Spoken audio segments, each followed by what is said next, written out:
What's up, YouTube? Mr. here, and today we're going to be continuing part hell of the guided playthrough for the hardcore Amazon. Now, this is our Lightning Fury, Charge Strike, starting with Poison, going into that. So kind of more the ideal Amazon build that you play through the whole game. But of course, there are many ways to play in Amazon. We'll have other builds and stuff right there. So let's dive in. We're level 66. Finishing up Nightmare. Good day. And we can take a look at our stats and skills. Not very much in strength, nothing in the others, everything in vitality pretty much. Especially on hardcore, you really have your vitality high, right? That just kind of seems like a no-brainer. Oh, I forgot to change the YouTube title, my bad. I think. Maybe. Yes, I did. So sometimes you'll have a piece of gear, like maybe you want to wear a crown and put 3 open sockets and then put Row Ort in it or something. In that case, I'd have 55 strength. Maybe I find an awesome plated belt that just has tons of life and res. Okay, maybe I go to 60 strength, right? There are cases where you will have it. In this case, it's just 34 strength because we just need it for the shield. Everything else into vitality. Now, for our skills, we've got 5 points down in Pierce, 1 in kind of the rest. If you want to start putting points into Valkyrie, you totally can. And Valkyrie is definitely decent for hardcore and a safe way to play. I have maxed out Lightning Fury, Charge Strike, and I'm now maxing Lightning Strike just as a synergy. There's a lot of synergies, so you are sacking some damage. However, this character also does have really good damage. So, like I say, you can kind of make that choice for yourself. For gear, I still don't really have, great javelins. Just kind of using, whatever at the moment. You could imbue something if you want. We just have life in this helm. All res there. Ancient's Pledge. We did get a smoke, which was really nice to help with the res. You can see our res are really good right now. Our cold res even slightly over max. I do want some more fire res somewhere. So that is a consideration. And I may end up doing what I was just saying, putting Row Ort in a helm, and then we'll be fully maxed on our res, except poison, but poison's good enough. So that could be a consideration for sure. Some really nice gloves, dual res with 20 IAS, found these. Bad ring, decent belt, life and cold res. A little bit of mana, and then some faster unlock on the boots. You do want to have some faster unlock for sure with the character. So that's kind of where we're at right now. And then a tele staff and a lower resist wand, of course. We'll repair our gear. And remember, you can always go shopping. You can find 3 20s if you want here. Plus 3 to Jav and spear skills, 20 IAS. Just on some gloves and stuff. You can get some really nice things, and depending on what breakpoints are at and everything, it can be super solid. So, yeah. Let's go ahead and go to players 8. That may seem crazy, but the Bloodmoor is not that dangerous of an area. And so I don't mind using it as an area to kind of level up a little bit, pick up some experience. When I run into mobs that are lightning enchanted, lightning immune, I'm generally just going to avoid them.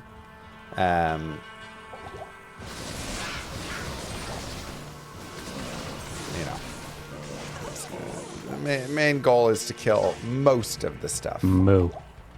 You can do the Den of Evil. It is a plus skill point, so we can leave a TP. But you have to make sure. Thanks, Craigs. You have to make sure that Corpse Fire is not lightning enchanted or lightning immune. Now, if there is a scary mob in the Bloodmoor, it's the Quill Rats. So do be careful with Quill Rats. You can get some really nasty rolls on them, and they can turn deadly very quickly.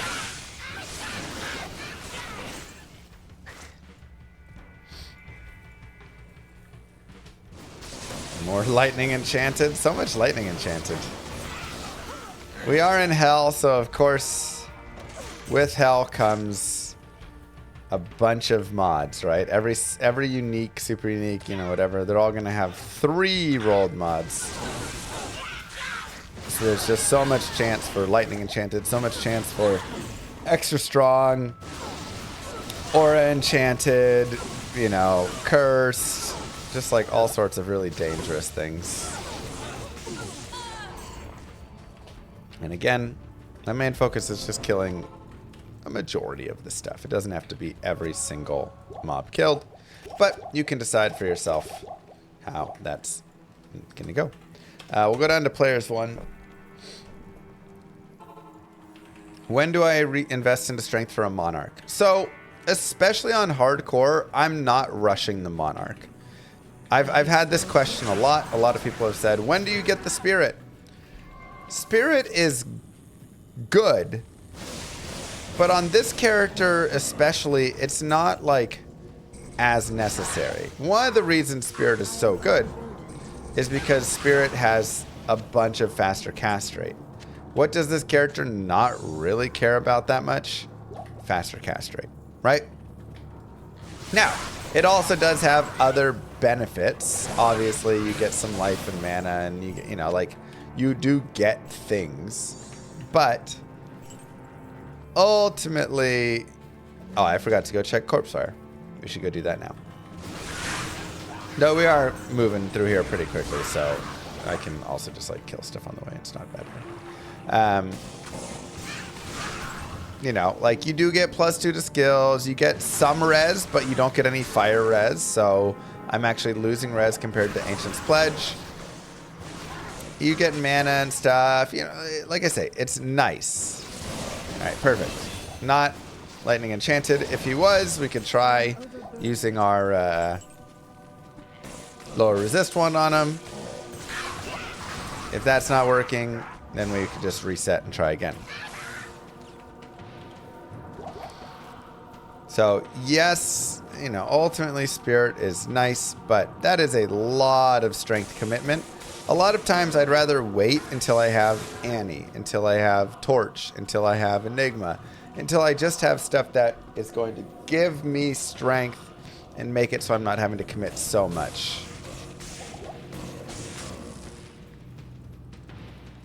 Right, it's kind of your main focus there.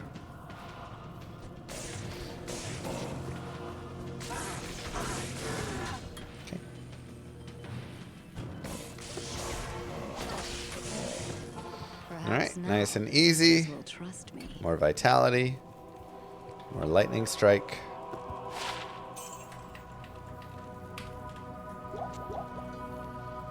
Good day. So put those away. Can sell these for some cash. Well, one of them.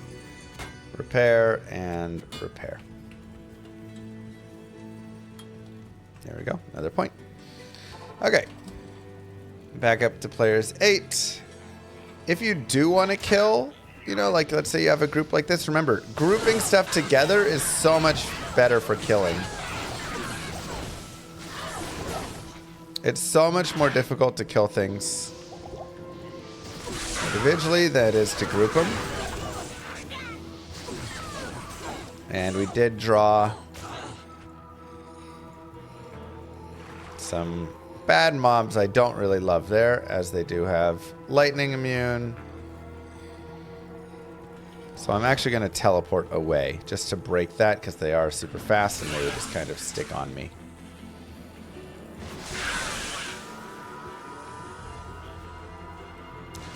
Now Rakinisha is lightning enchanted, but his minions are not. We can get a little bit there. And again, just kind of throwing and getting some kills. When I do go down into underground passage and stuff, I am going to go ahead and drop the player count. Just because it's a little tight in here. On Nightmare, I'm not as concerned. But on Hell, there's Tainteds, there's Archers, there's a lot of like scary mobs that can spawn down here. And again, it's very tight corridors and it's kind of dark and hard to see. So, you know, when I'm running down here, we'll go back to P8. I want to kind of be a little bit safer, as opposed to when I'm outside. it's not as scary out here. Unless you find Treehead Woodfist. Okay. The Cold Enchanted is not great. Okay, there's some quill rats. There's some ladies. Can launch a little bit at them. Here's a waypoint.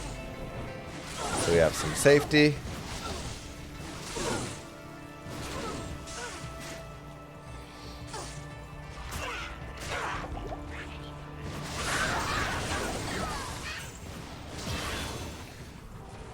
And we'll just continue leveling. Lightning Strike maxed.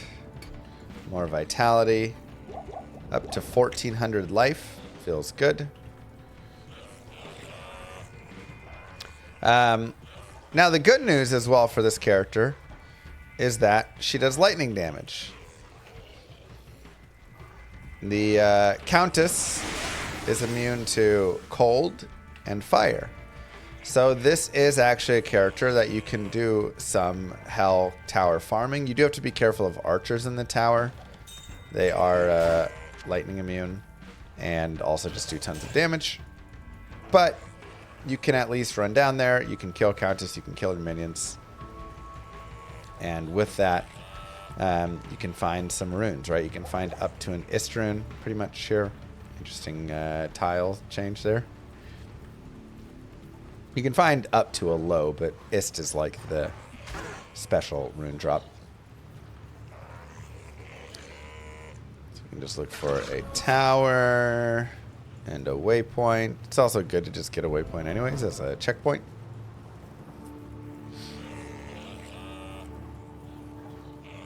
And any towers?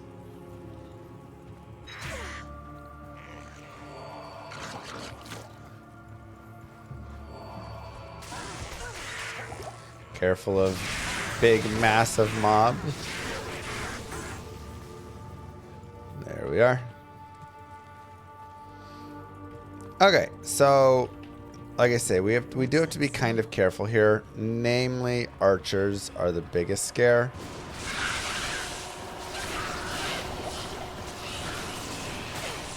You can continue on P1 here. You can shift to, or I'm on P8, sorry. You can continue on P8. You can shift down to P1 if you want. You can definitely see that this cold damage is not my favorite. Had a lot of cold enchanteds.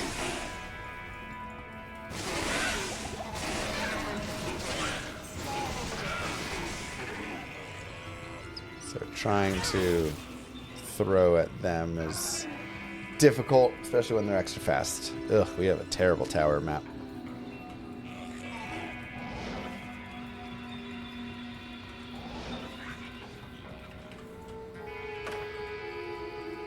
Wait. Hold on.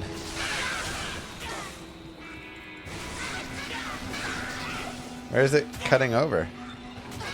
Oh, I guess up here it cuts. That is a very bad map.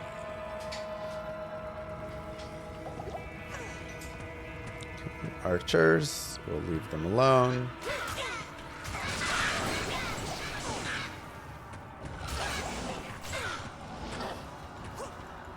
And I am doing some blind tellies there, which can be a little bit scary.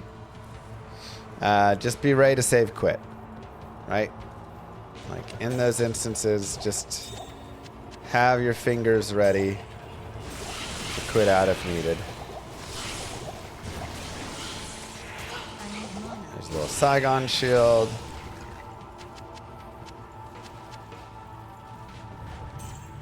We have Smoke and Pledge, yes. We dropped a Lum rune, which is very helpful. Just gonna teleport over the Holy Freeze boss. Don't really feel like fighting that. Yeah, this is a terrible hell tower.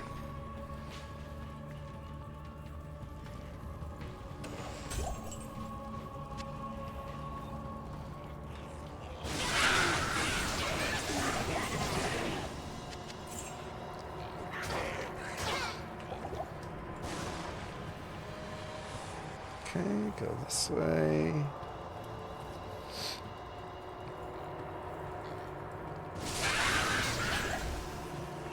And level 5. Can go down to P1.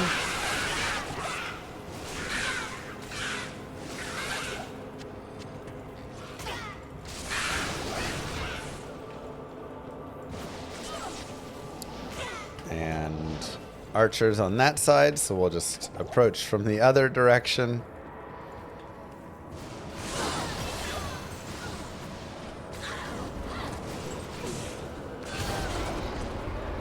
Amaroon, Ethrune. God, those archers do so much. Good day. Not bad. Not great. Just, you know, it is what it is. But easy enough, right? We're level 69. Just repair all of our stuff.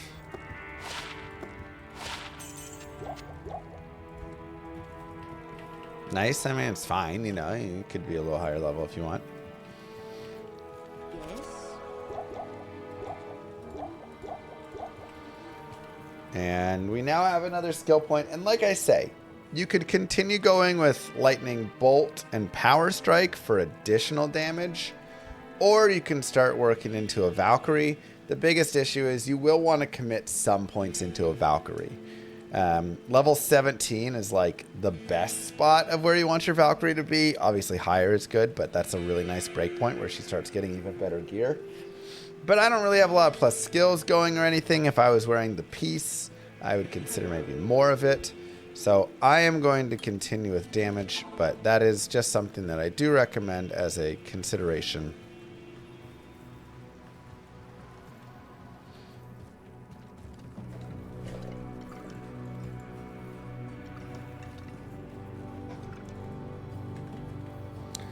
And we'll enter the Timo.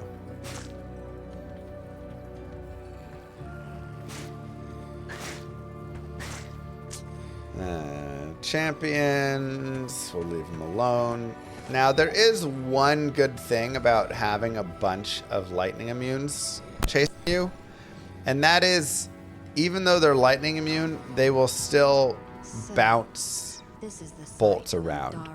So if you take a bunch of lightning immune mobs and bring them around some non-lightning immune mobs and then throw at that, you're going to get massive connections. Okay. I'll go back to players 1 down here. Again, when we get into little tighter areas like this, a lot of times I just don't have a need to be on players 8. Especially in hardcore. There's just danger there, right? Too easy to get accidentally popped, and like that right there. Very, very scary. You open that door on players 8. A couple of those hit you and it's no longer a good time.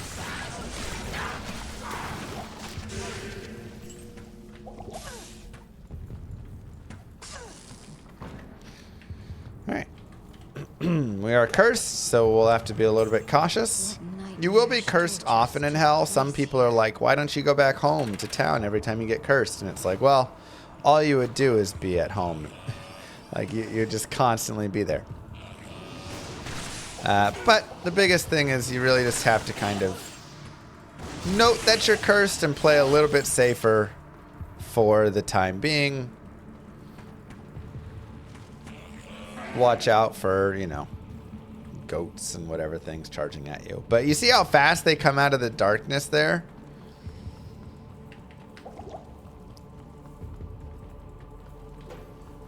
And, you know, try and stay topped up on, like, your health pots and things when you are cursed especially.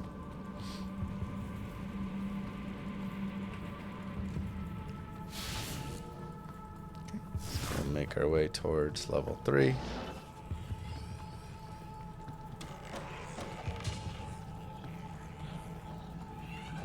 There we are. Or intercloister, I mean. I keep saying level 3.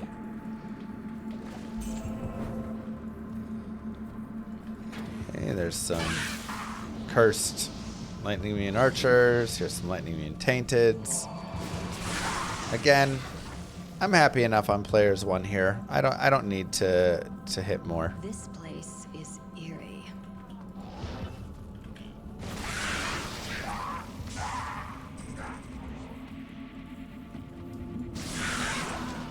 And something as well, because we are 69 and we've got you know, pretty good damage going. A lot of times on P1, one lightning bolt is gonna, or one thunder, you know, lightning fury is gonna clear a lot of the danger. So, okay. Alright, so we know that there's fanaticism somewhere over there. So I'm not gonna just make a crazy dive. I'm actually just gonna go around. I was just gonna dive into it. But let's say that that's fanaticism tainted. That's kind of got some death written on it, right? So we can instead... Okay, it was just fanaticism here. But still, you know, what if you dive over into that and you land right in the middle of it? They get a couple crits on you. Could be really brutal. Level 2, I do recommend snagging the waypoint 1 just for Endario runs. Great place to pick up gear. Hell Endario, you really start to open things up. Now you're getting your Shaco in there. You're getting good chances at like Titans and all sorts of stuff like that. So definitely recommended.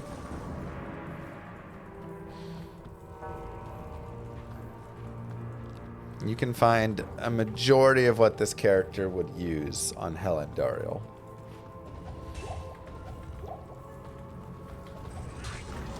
Also, popping all these caskets can actually be pretty decent. Lots of gems, find charms, find, you know, all sorts of goodies. Okay, we can see kind of the bright lights there. So that told us where to avoid. And there we go. We have the exit. Let's go ahead and go grab that waypoint, like we said. Endario bugging works in the way that now it is just always working. We see Might Aura, so we want to be careful. And it's Might Aura Tainted as well, so I really want to be careful. And I am just going to not engage. Sometimes the best solution, right? Again, so many people come to me and they say, Mr. Lama, how do I deal with these Might Aura Tainted as a Javazon? And I say, what? Why are you fighting Might Aura Tainted? Go away. There's nothing for you here. Good song, by the way.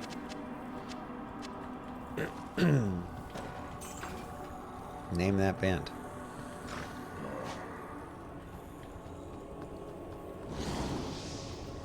Oop, there's some tainteds and a dead end. Hello. How are you? We did a gear showing earlier. You can just like rewind. It's towards the start of it. I will pick up some more gems as we do, or are very close to being able to make a prismatic amulet, I believe.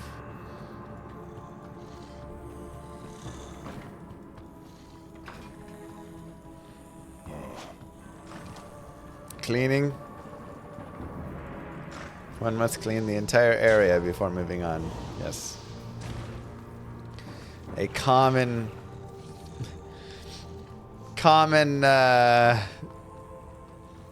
theme among players. How am I to be a god if I cannot kill every single mob on the way? Okay. Now, one thing I will also note here, if you are just filled with tainteds in here, for instance, like this a little bit,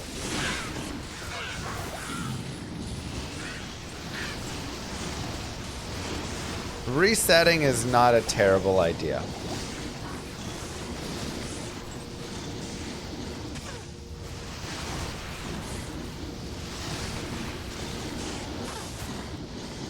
That is a lot of annoyance to deal with, for sure. Impossible.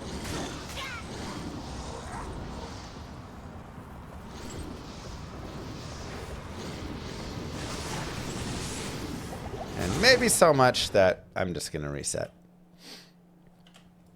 Good day. It's just Good day. there's no reason to try and fight all that. We can also, of course, get some antidote potions to give ourselves some poison res. This place is eerie. Yeah, it was a bunch of tainteds and boss tainteds. Again, we could struggle our way through fighting in there and it be an absolute miserable experience and we risk death a lot. Or we can just reset it.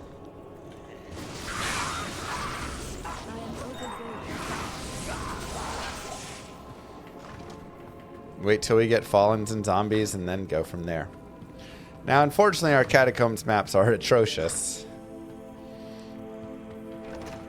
Could not really ask for worse maps in terms of how far away from them, but that's fine.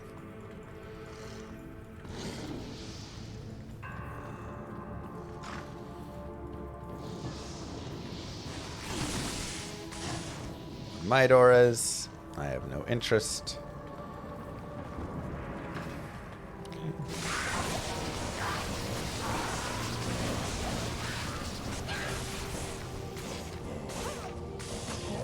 I can't carry anymore. All right. Now he has lightning enchanted, but that's okay. We can do enough damage, especially on players 1, that we can kill him.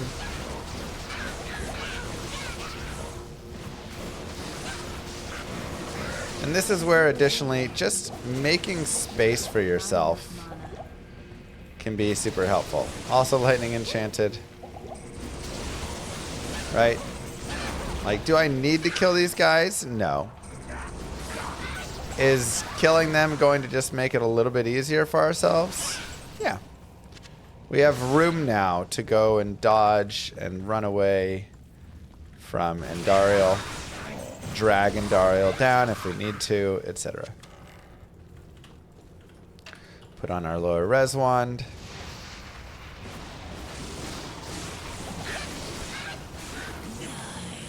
We can charge strike Andy, and we can chug some antidotes as well.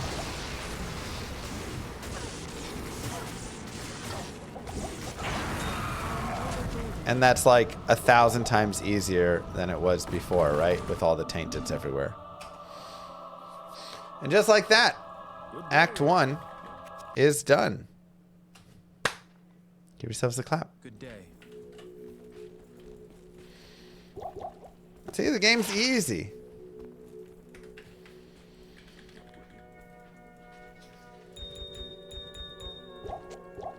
Let's go ahead and take a look at our gems. We are one flawless ruby away. One flawless ruby away from doing it. I know. How may I help you? Repair, repair. We have really good money. I'm actually going to go gamble a few rings, I think. Maybe some boots, actually. We could also just shop boots. There's 40 fasters, but 50 strength.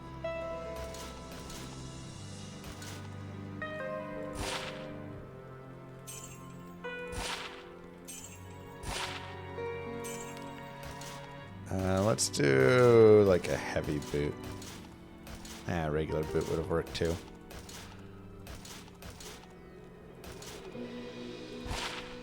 $30 fast run walk with slower stamina drain. Slight upgrade. There we go. All right, so it's not the best, but it is 34% additional poison resist on top of the fast Warlock that we have. It is an upgrade. So, not shabby. Brings our res even closer to great. Now, I will go... Ooh. I'm on players 8 for the non-beetles, but the beetles are annoying.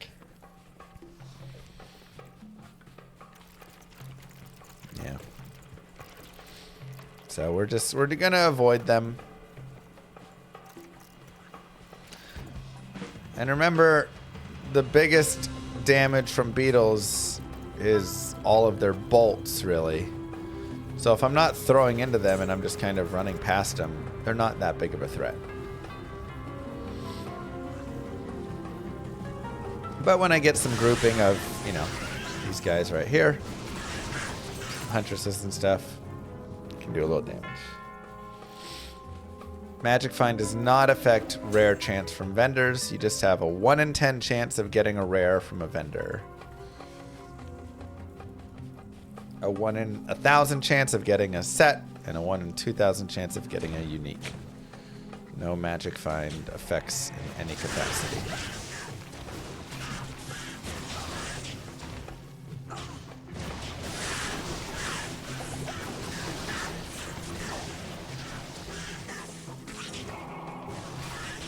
Okay, there's a Might Aura, so I do want to be a little careful.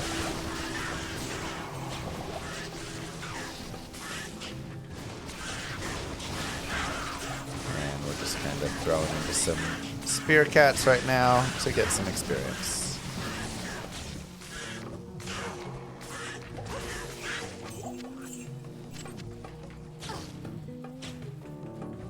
If it's leapers with Might Aura, I'm a little bit scared. Yeah, it is.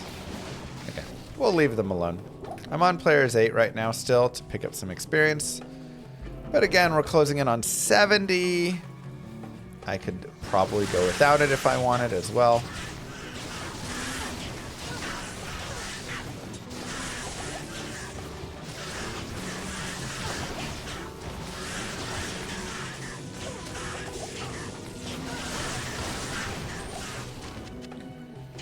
Diamond Mail is a big armor, so that's good money right there. And there's a level up. More lightning bolt, more vitality.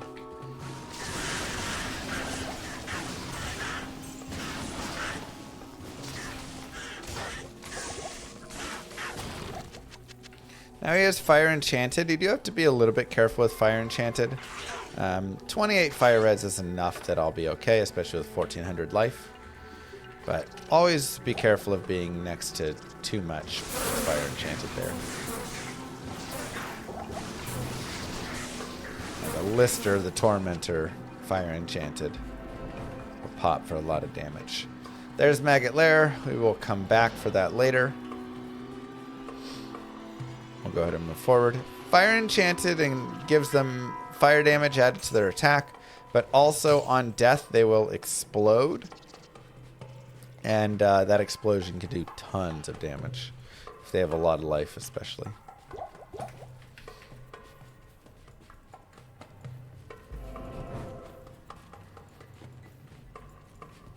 Is Grief better than Breath of the Dying on a Zealot? Yeah, nothing beats Grief, really. Grief is just the best. The way the damage calculations work, just can't really beat Grief. Okay, we got some zombies. Lightning immune tigers. It's a little dangerous. I'm going to go down to players 1. There's not a lot to be gained. Zombies are good, but they're the like plague bearers are decent for experience. But these guys all kind of suck.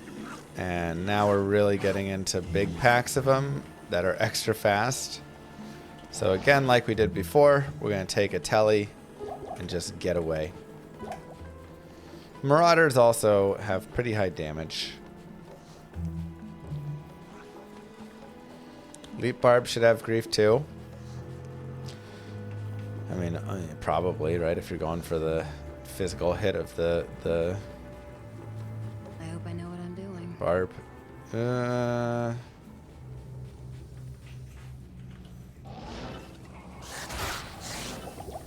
Scary.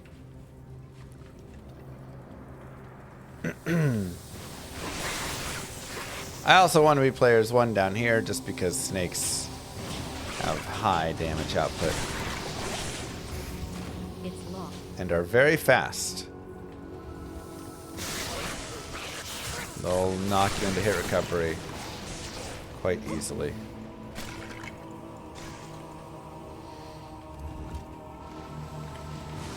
So down here, we're just going to be a little bit slower and more methodical with our fighting. Looks like I do need to go through that area.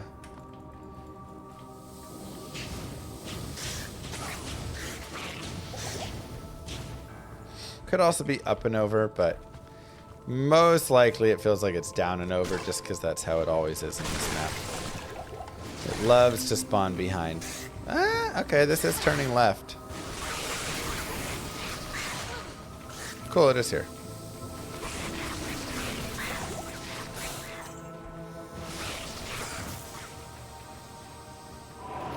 Now, we want to check that there's no snakes up here, and then just telly up there. Let that be that.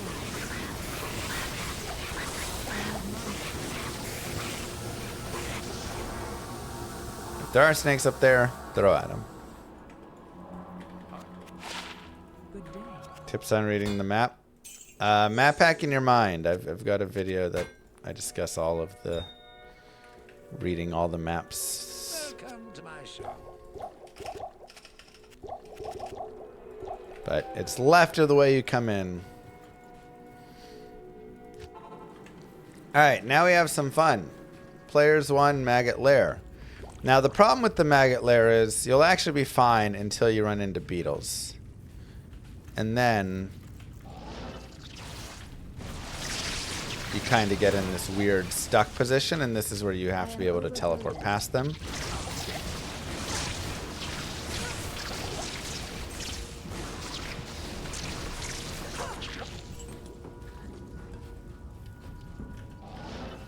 Okay, level 2. Take the poison off. But when you are teleporting past these guys, you just have to be careful because it's very easy to teleport into another pack of beetles, especially one that may be like Fanatis Zamora and all this stuff. So really, what I try and say when I'm teleporting blindly, because you have to kind of do that here a little bit, is look for light in tunnels. It's not always perfect, but a lot of times you can see the light in a tunnel where there's boss mobs, right? You can see down there. There's light over there. I know there's mobs right there. I want to avoid those mobs.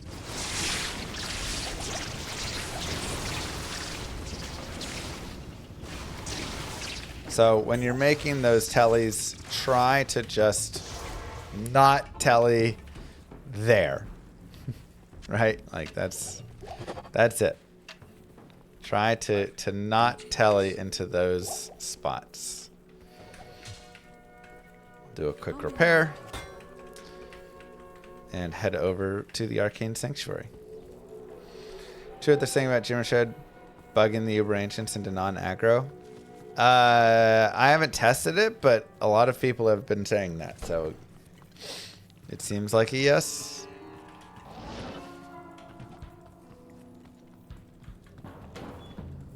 Yes, don't go to the light. This game be so different if there's no teleport. Yeah, I mean, if there's no teleport there, then you just need to have like a mercenary. And your Valkyrie. And honestly, the the Valkyrie herself would be able to slowly push her way through all of that as well. So it's not like it'd be end of the world and you'd be screwed with it.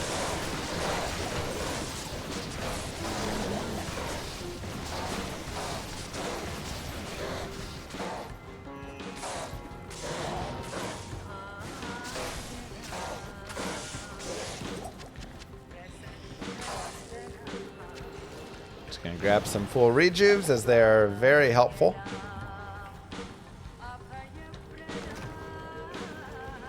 We do have some lightning immunes here as well. Am I the first to find this arcane fortress?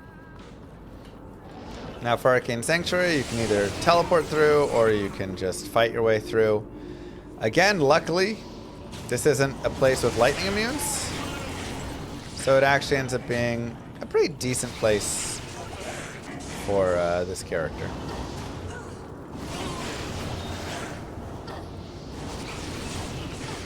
Now you can still get lightning enchanted, and that can be annoying, but you're not going to get stuck here in the middle of a bunch of mobs that are immune to lightning, and you're like, ah, crap, I can't kill anything. You can always kind of like fight your way out.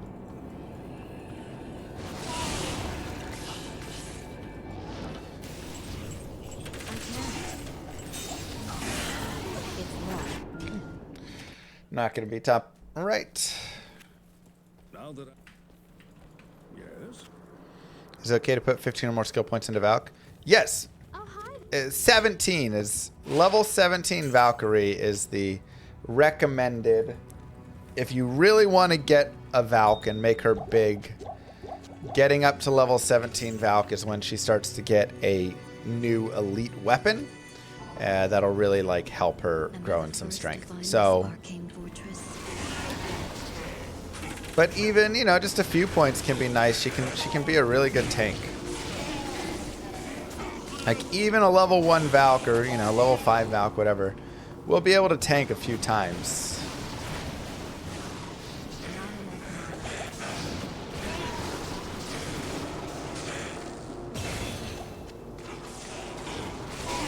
We got Fanaticism Aura. We'll keep that away from us. And here we do have this lightning immune. So what I like to do if I get a lightning immune like this, come all the way back. Telly, and now he is gone. We have broken the chain. So he will not bother us anymore. Hey, repairs durability, but nothing else on it. I'm using Ancient's Pledge. I think we could run Rhyme now if we wanted for the Cannot Be Frozen. Because I do have smoke, so my resistances are pretty good. However, it would still bring my res down. But something I could look at doing is going... My cold res is pretty good. I don't mind losing a little bit of that. But something I could look at doing is going Rhyme Shield, dropping, you know, 23 all res essentially. And then going Rao Ort in a Helm, and that would bring us back up and get us close to max and give us the Cannot Be Frozen.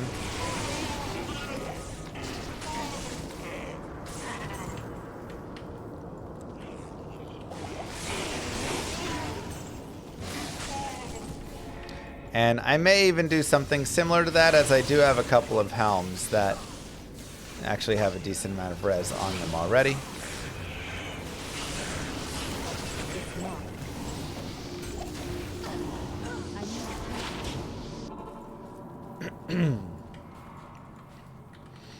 Yeah, exactly. Valks can create a focal point for mobs, which can just be very helpful. So, like, for instance, right here. That's not bad. Or right here. Now, I don't need more cold and poison res, really. But, you know, putting a... whatever in there, a socket, and adding a Rao rune would do all right. Though it'd be better still to just do 1, 2, 3, but I would have to spend more vitality. Here's a mask. I could just Rao a mask right now. For Act 4, I may just end up doing that. We may just end up going Rao. Act 4's got high fire damage.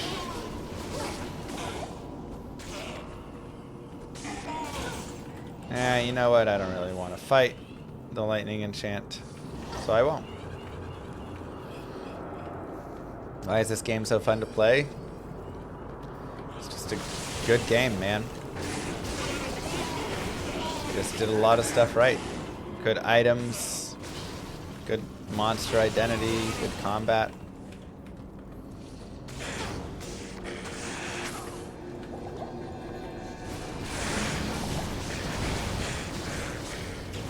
So many things just right about it. Alright, third way. Looks like it's empty right there. Again, you can note that whenever I'm going into, you know, teleporting, a lot of times I'm trying to get a look. Hey, we got a key. I'm trying to look and see, is that a space that's safe?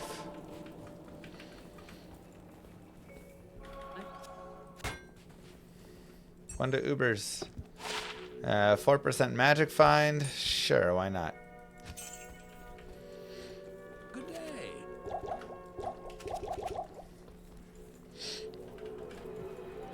Okay. Yeah. Okay. Let's see, Lord of the Moon. And one of my favorite things about the game is, and older games in general, there's no MTX store staring you in the face all the time trying to sell you something.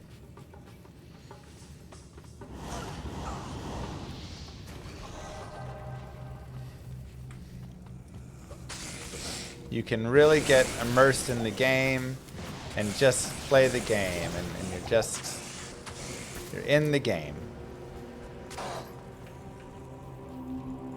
Or did I search for T-Gods? Hell and Dario. Hell Andy's just going to be your one-stop shop for, like I say, 90% of the things. Now, I'd rather run Razortail, as Razortail is going to get us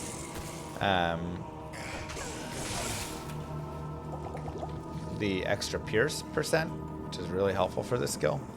But T-Gods is also good. Also, let's say that your tomb just is loaded with beetles. It's just beetles galore, non-stop beetles. You've never seen more beetles in your entire life. Reset. Quit. Join back in. Wait till your 3 mobs that you roll are not beetles.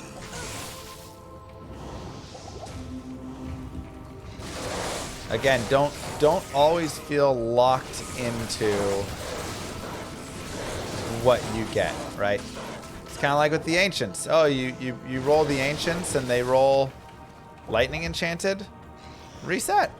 Just open a TP and then try again.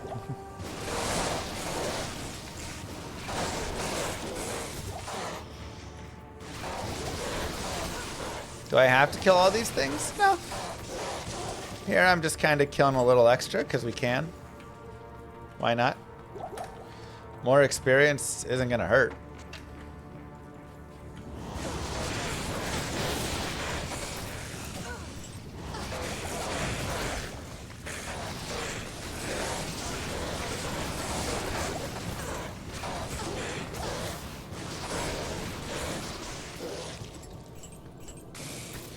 That bone helm is a good learning opportunity as well. Okay, a bone helm dropped. Is that going to get 2 sockets or 3 sockets? Well, we can just type sockets D2R.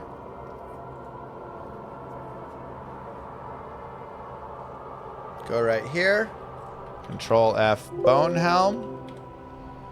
And 2 sockets. We know that this is eye level 41 plus because we're in hell. Everything in hell is going to be 41 plus. And the max it gets is 2 sockets. Okay. So that will only get 2 sockets if I socket quest it. We can throw it on the ground. Good day. It is an honor to serve you. Greetings. Now before we fight Duriel, we want to have good cold res. Our cold res is already max, but we can get it up to 85%. We can get our lower res wand going as well. Make sure we're on players 1.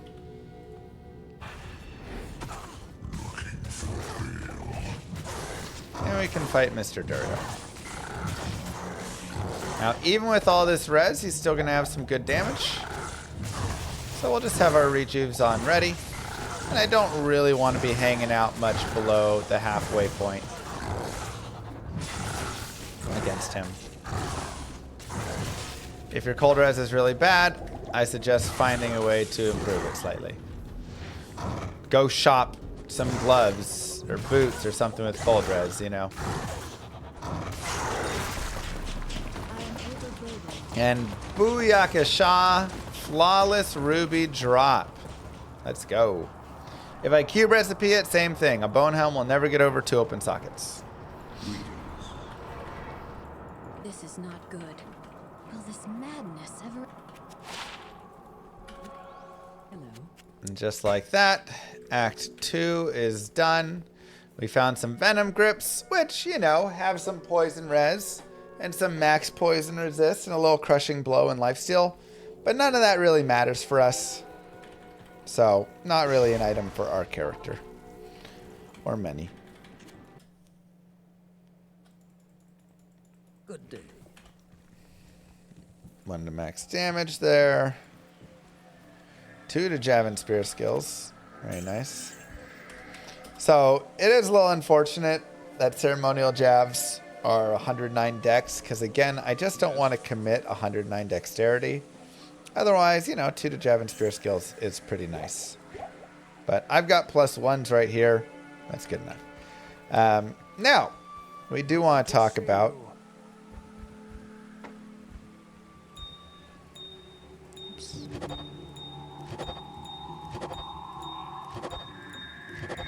Prismatic amulets.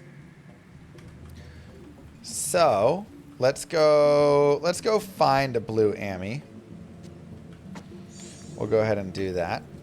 We are also in Act 3, known as the Bad Act.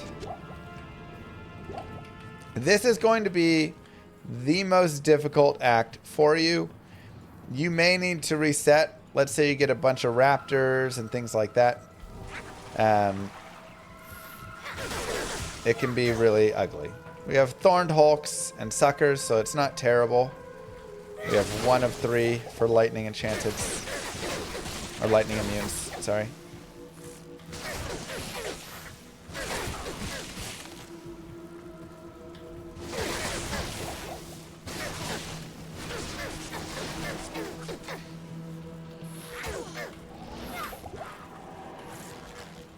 But this is the worst act for you. There are going to be a lot of lightning immunes in the Act 3 jungles. Your goal is to just get through the jungle. Okay? A lot of times that means resetting. A lot of times that means just making it to a waypoint. You do whatever you can. This is also where having a Valkyrie or a decoy is super helpful. If you feel like, ah, man, I'm just super struggling. 1, you have a respec available. Go do your respec. Right? 2, you have the ability to go farm. Go farm some. Not gonna be there. So if any of this is feeling really scary, uncomfortable, etc.,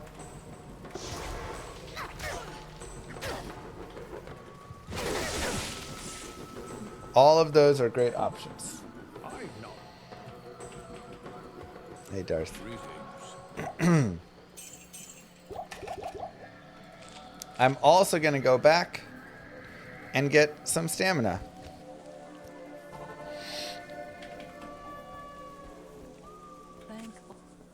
More repair. We can chug a bunch of stamina again. That's 30 seconds for every one I chug. Because I know that there's stamina suckers out there, and those are kind of dangerous. I can also drink some other potions as well. Right? Like right now, all I'm doing is just jamming my res up. And giving myself time to do that. And now I will get some of this. And now my res are 85 down there, right? 30 seconds a pop they stack.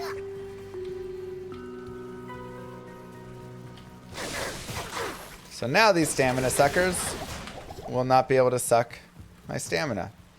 However, you can see This is still very scary.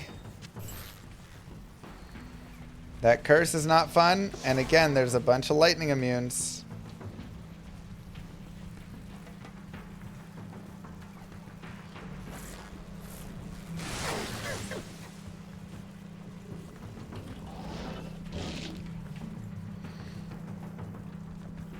And we do have a flare jungle, which is nice, but we have to see what kind of flare jungle we have.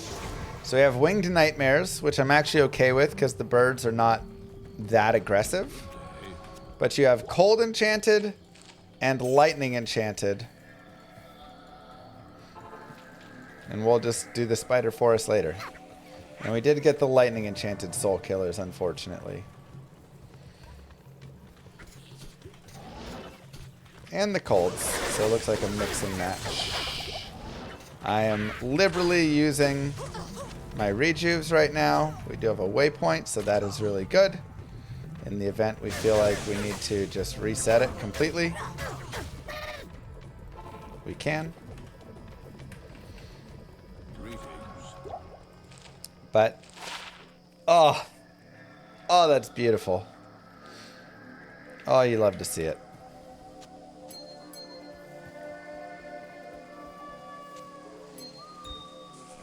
Three all res, but 31 light res. That'll max our light res out.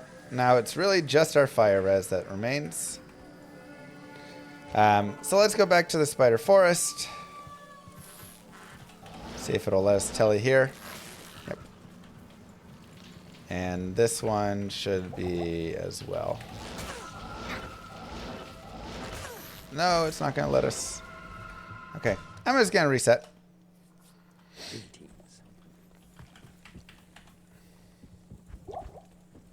Now, when we reset, we do lose those boosts to our reds that we had. Not a big deal. We'll also go refill our rejuves. And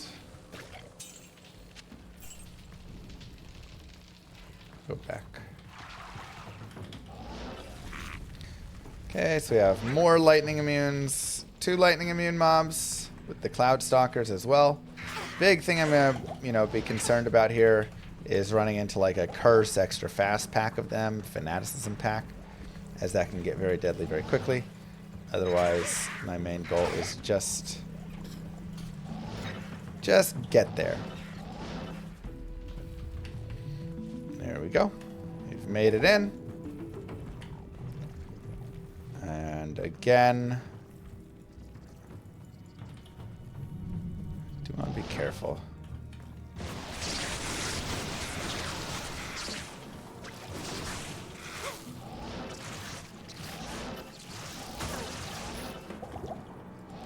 Okay, we're going to jump on top, and we're just going to grab it.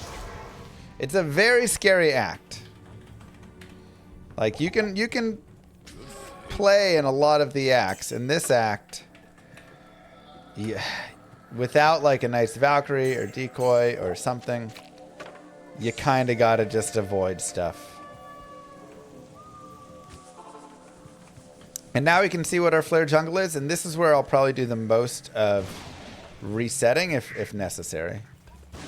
So I really like having flares. Flares are decent experience, and again, I can kill them. Where it starts to get problematic is when we start getting those soul killers.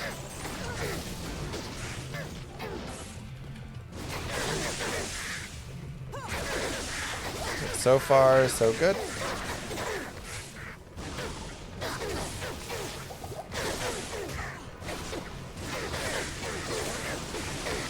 I'm gonna go down to players 1. I don't know why I was on players 8 at all. Anyways, okay, let's be very careful here.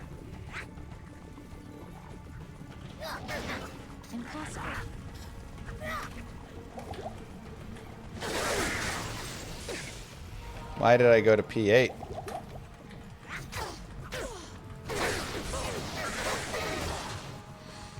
I was wondering because I was like, these guys are taking way too long to kill. They should definitely be dying faster.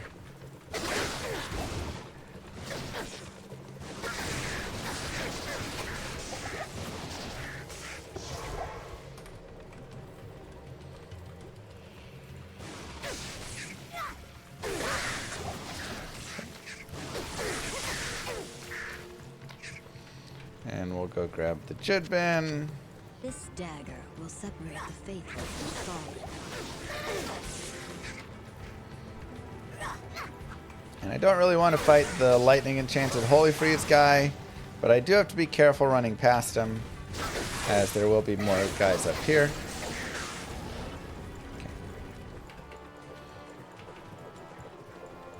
So birds are really the only big issue for us out here right now, besides like getting lightning enchanted. So we just want to run forward and find ourselves a waypoint. And we should be okay for the most part here. Just being very simple and safe. We got some maiden jabs finally. Been looking for those for a while. So that's something that we can imbue because it's only 47 dex instead of 109 dexterity. And we can imbue it and maybe get some nice, hits on it. Just keep our distance. And lightning enchanted. I don't need to fight it.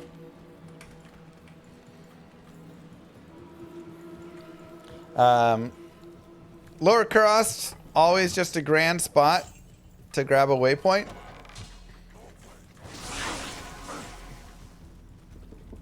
There's just a lot of great chests and things to pop all throughout here, especially on Players 8.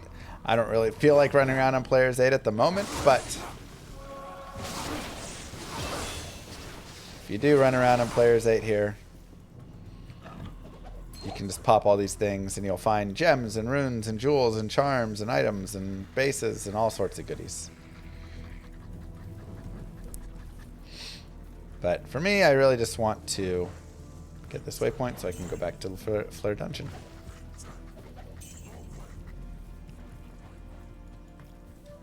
I'll go Players 8 for the super chest really fast.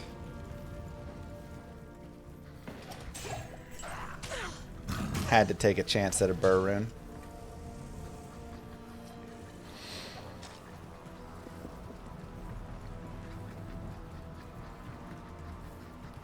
How about re-rolling magic maiden jabs? Works too. Find some. Though, does the recipe work on them? Because it adds sockets and they can't have sockets. I imagine it does work, but you just don't get a socket on it. But a small part of me is like, well, if it can't do the recipe. Okay, I'm actually going to start working down towards the Valkyrie. Good day.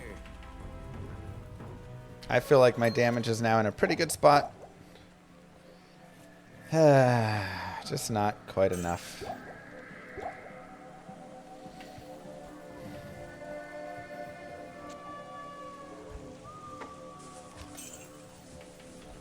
And we'll go here, and we'll go repair.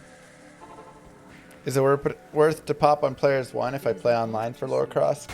It's still technically the best place to get your runes, so yes.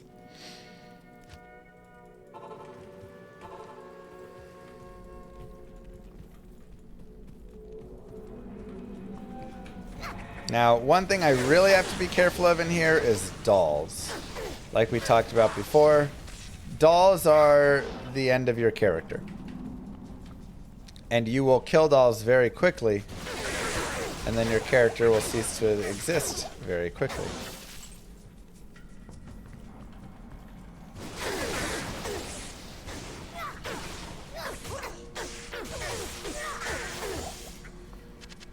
What would this bring from the right buyer? So, do be super, super careful if you run into a pack of dolls. 1, you can just reset. 2, you can try and teleport past, but be aware that you may need to reset quickly. I'm working towards the Valk and Decoy now. I'm delaying it a little bit because I feel pretty comfortable playing, but I do recommend it to most everyone. Get the brain. 2 pieces down. 1 to go.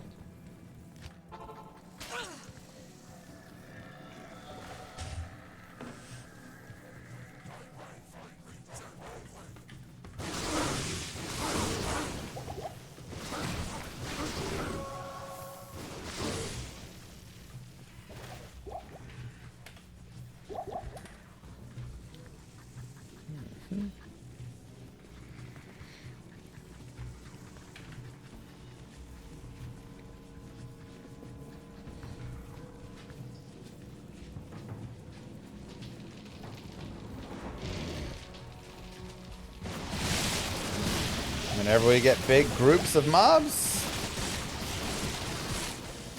sure, throw into them. It's locked.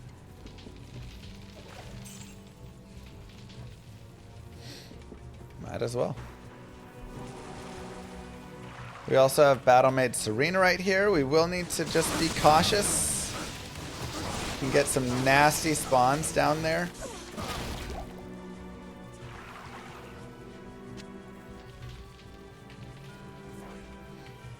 So, even sometimes right on your spawn point.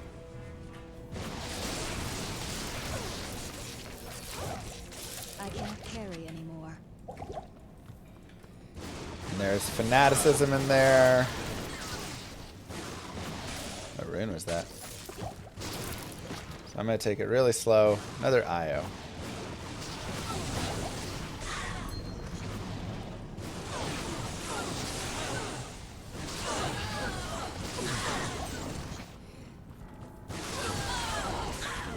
But do you see like how I'm pacing this? I feel like that's such an important thing to really take note of. I am overburdened. I didn't just run in there like crazy and then run into extra fast, you know, spiders and fanaticism like mob Feels and oddly you like know. an over-explained run. Yeah, that's what it is, like you said.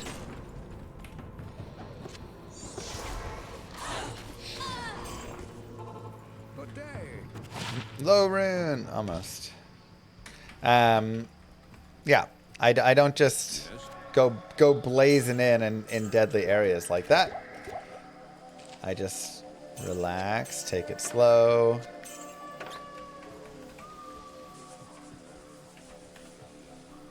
Positioning, very important.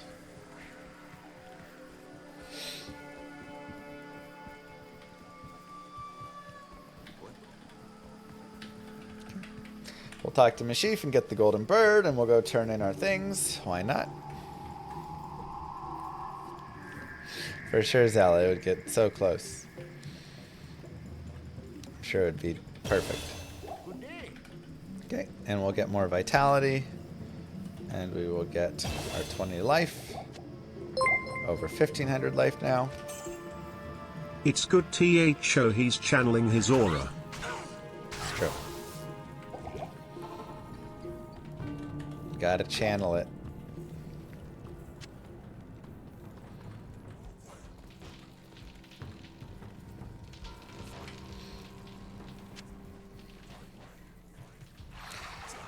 Now we'll look for sewers and see what kinds of spawns we have. What a wild map. Huh.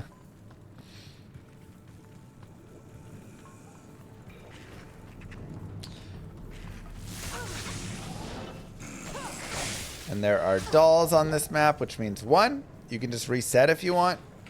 2, just make sure you don't attack. Don't fight.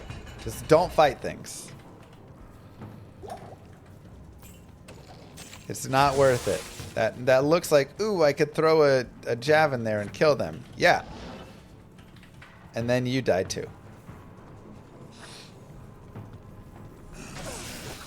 Even if you're throwing things at not dolls. Dolls will appear. They just will. They'll show up right as you launch it. They'll step in the way and be like, take me instead. and then you're dead. Make sure we're on players 1. Lots of lightning enchants still, or lightning immunes.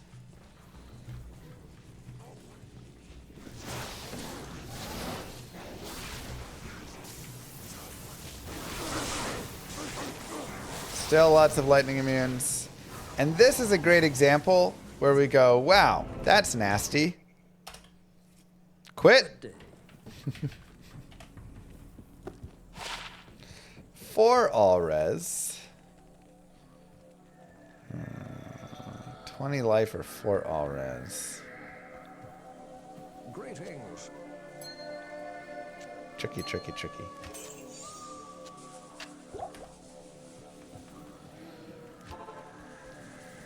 Since my res are all like maxed already, it's not as big of a deal.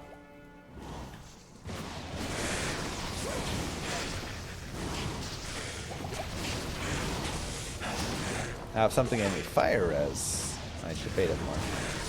I am overburdened.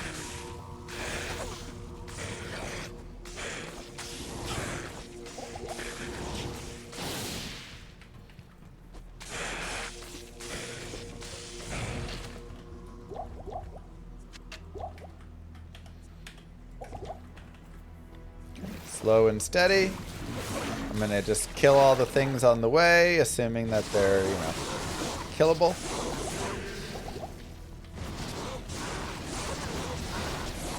He is cursed, so I'm gonna also have to be very careful there.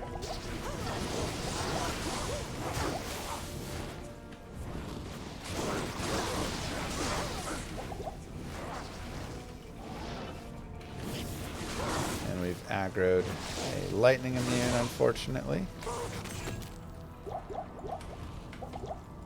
So what we know is we have him over by our waypoint. So we can go fight him straight up. We also know we can lower resist him.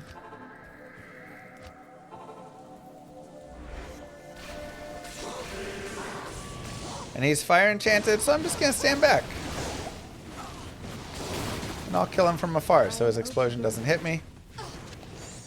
And that's just a nice, safe way to fight. And you know what? We can even be safer. We can go put the curse off. Hello.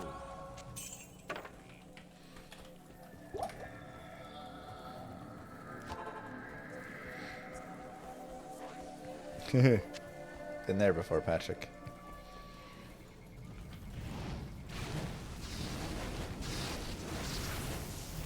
Going here. And that is a conviction aura, which is very scary. I don't have much desire to be a part of that. I could either right now completely quit out and just go again, or we can just come in here and know we got to go down and right, jump over, and then go in, right? How confident are you in your skills should kind of be the deciding factor right there. Because conviction is no joke. It is a very scary aura. We have dolls again. You know what that means. Don't attack.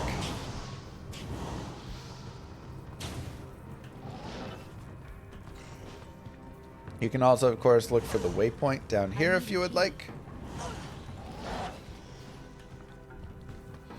As Mephisto can be another great place for even slightly better farm in terms of what you can get from compared to Andario.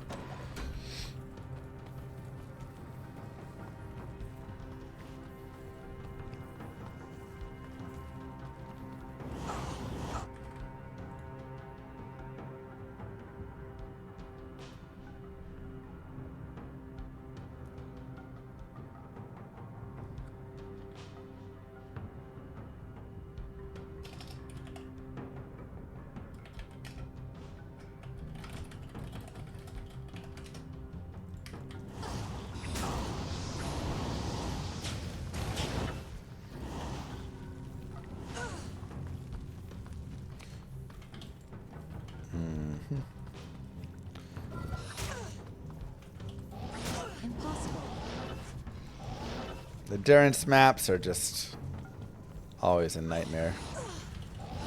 And a lot of times I'm just using teleport to get away from dolls.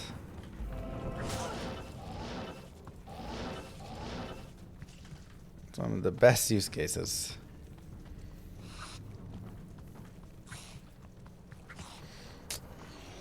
Okay.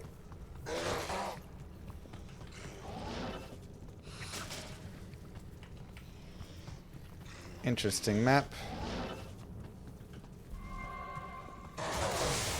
Looks like it probably opens up over here. And then up. 96 months.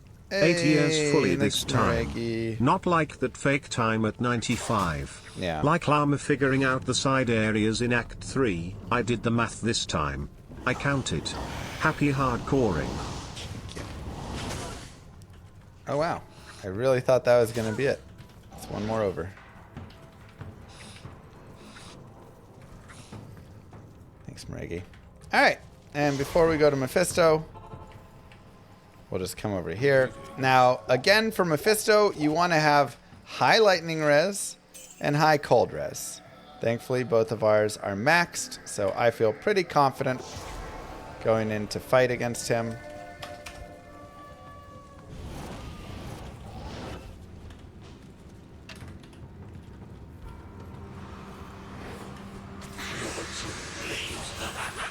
I still want to make sure I'm pretty topped up, as he can still deal a decent amount of damage even though I am maxed.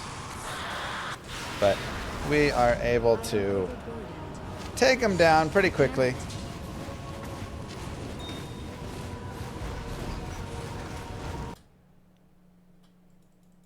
Nice and easy. And again, if your resistances are looking bad, what are things you can do? Number one, you can start shoving runes into helms. You could literally have an Ort helm for Mephisto and a Ral helm for, or Ort helm for Diablo. You know, like, you can have different setups for the different bosses that you're fighting. You can go and get gloves like this. Have, you know, gloves like this. Okay, I need more fire res. Let me just shop these. The best place to shop, Act 2 Nightmare Elzix. That is my recommended place of shopping. We can even go back there right now. And I can do like a little quick showcase of that shop. You go there specifically because the requirements are low and you have a lot, it's very quick to reset. And you have a lot of boots and gloves and belts. You're just gonna find tons of those. And it's very easy to reset. And you can find, honestly, really good things. Like, I would recommend, especially on hardcore here, any person spend 10 minutes. Oh, very soon, Darth. Very soon. 10 minutes here. 68 life. 85 life on a belt. Now, it's only a light belt. Hi there. But you could find a better belt, right? 24 fire res gloves right there. What I really would love right now is 40 faster run walk, 40 fire res boots. That would be my, like, ideal find. Good day.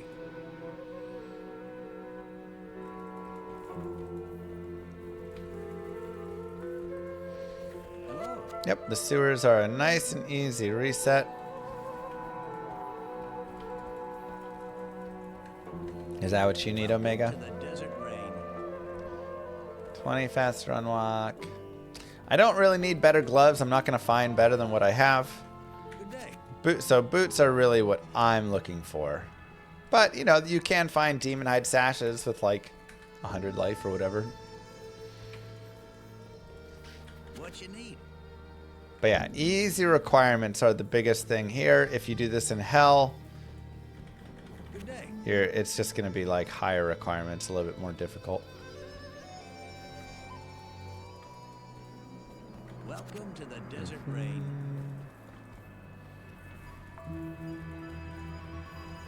What you need? So we'll just check a few more times. There's 24 fire res. If they just rolled some faster unwalk, that would have been really nice. Welcome to the desert rain. 30 fasters. Hello. We'll go a couple more times. What you need? Oh, 20 IAS, 13 fire res gloves. It's actually nice. So, anyways, that is the idea.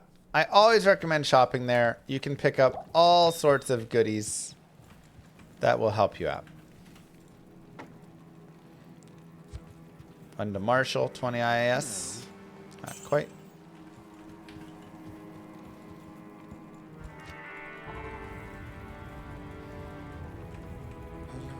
Oh, you're right. We do need to find an amulet as well. Trying to complete a Chronicle Hardcore non-ladder. Can I even finish the rune words?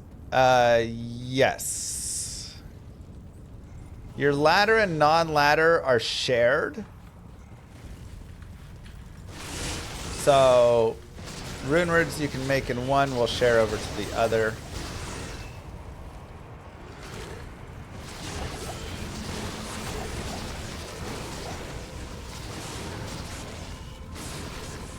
And then you can do it.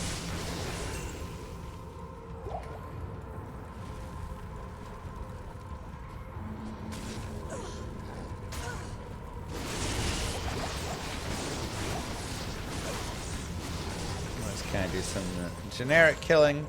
Now, this is also a great time to note that souls exist, and they really suck.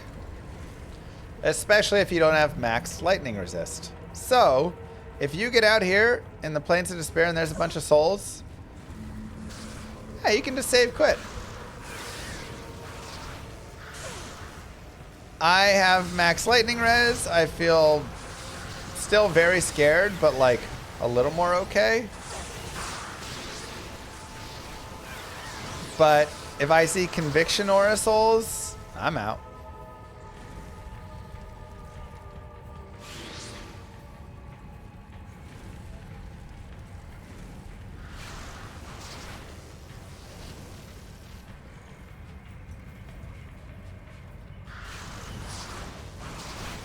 But even just mass groups of souls can still be scary. Souls are just a scary mob.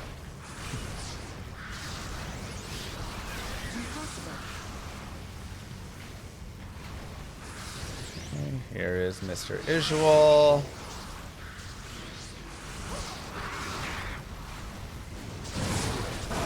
Now, thankfully, you do take Isual out very quickly. Hell, especially if you have lower resist, but I'm not going to take the time to put the low resist on. I don't really want to swap over to my other weapon swap right now, really, because I'll lose a little bit of resistance going there. So instead, we'll just fight him straight up.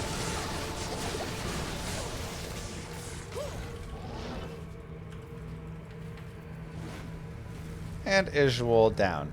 But again, if I had anything under 50 light res, I'm completely resetting that area. Souls give me PTSD from Swampy Pits 2K gone like nada.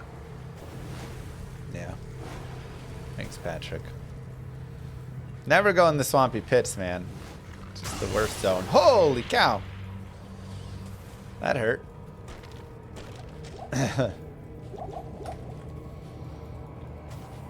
Didn't think as many of those guys would be able to turn and hit me and crit me.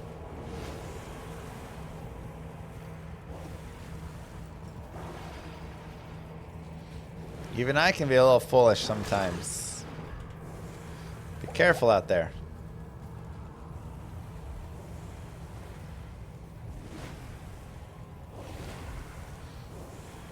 Just give a little more space than you're used to giving.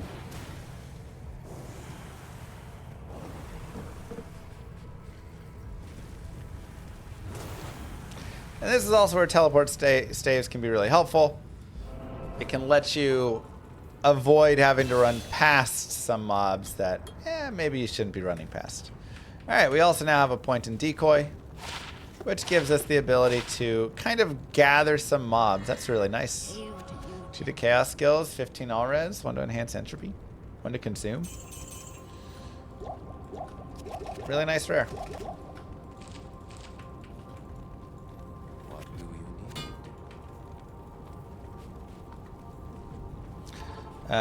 need? City of the Danged, we also have to be a little bit careful here what we end up running into.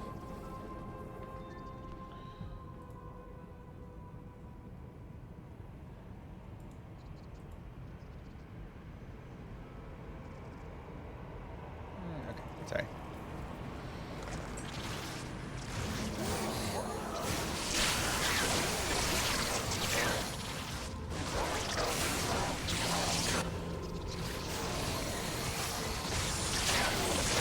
But main idea still holds true. Big group of mob. Javelin I love.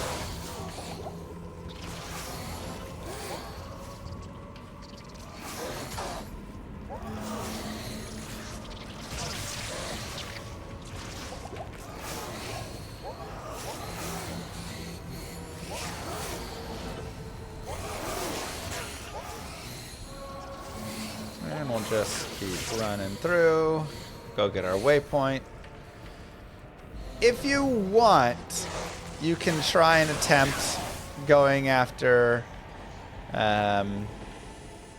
you know, the forge. Oh no, why am I getting frame drops in the fire? It's supposed to be done. Oh, is it because I'm not overclocking my computer anymore? Yeah, probably.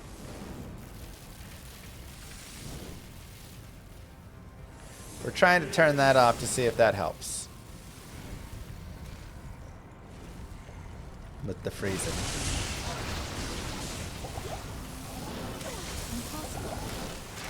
Okay, lower resist is also very scary.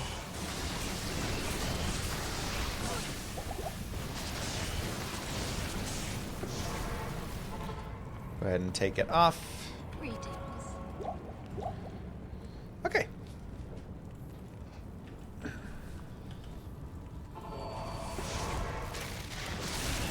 So we can try and kill all of the other stuff right here, basically. The non-lightning immunes, which are going to be the ghost. We also here want to try and not run into lightning immune Desace or Infector. So we're going to spawn them and see what happens there.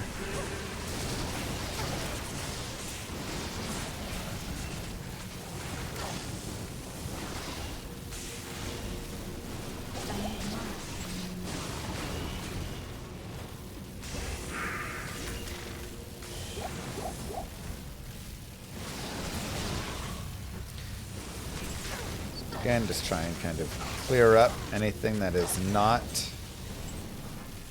a ghost right now.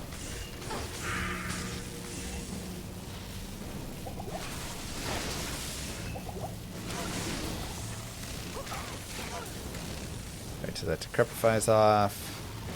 You can try and really keep your range on Infector and all of his dudes.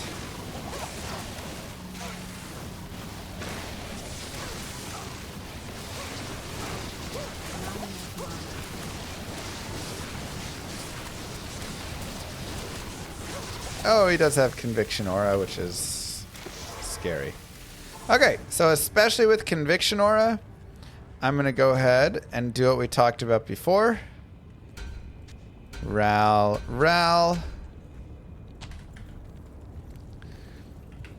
Because the fire damage burst at minus 24 fire res is pretty nasty.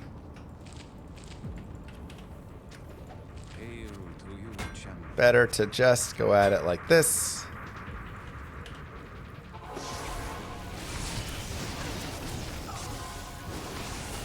Oh god.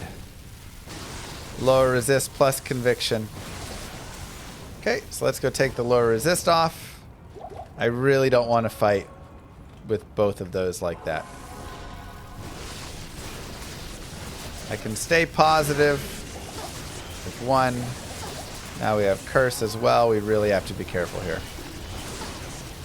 Okay. We're able to take him out, which is nice. Conviction aura gone at least.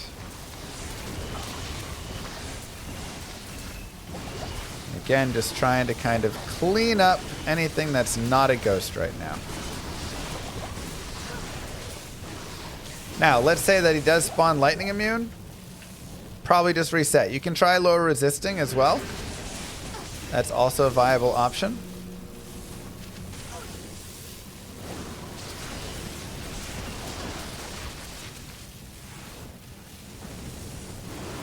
But a lot of times, even that ends up just being a little too slow and a little too difficult.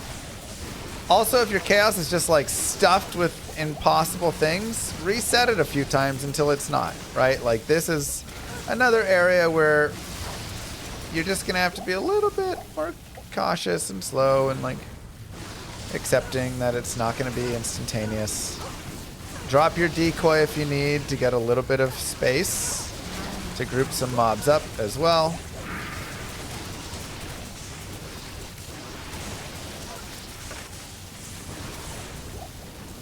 And I'm not rushing anything here. Notice we are taking our time, clearing stuff out. And remember, I talked about, it should be players 1, yeah. Remember I talked about giving yourself space. This is one of the most important things that you can do, is making sure you always have somewhere safe to run. I know that I can always run backwards from here. I'm not making crazy wild teleports and running ahead of mobs right now, because if I get in a scenario where I'm stuck and have nowhere safe to go, I'm pretty screwed. Okay, I can go ahead and do this. Lower res to Sace. Bring him next to a couple mobs as well. Easy kill. So I know that this is safe. Yes, we've got some of these ghosts, whatever. They're not that dangerous. What's dangerous is when I go back out and there's boss packs and there's a bunch of knights and all sorts of things that are gonna just pop me instantly.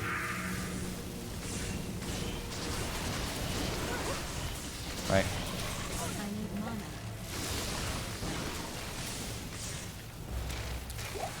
Okay, so now here we go. We do get the ghost.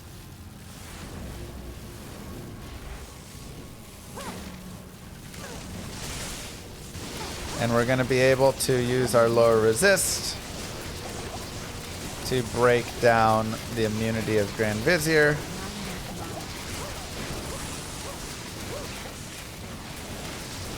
And if you can't, you'll have to figure out again.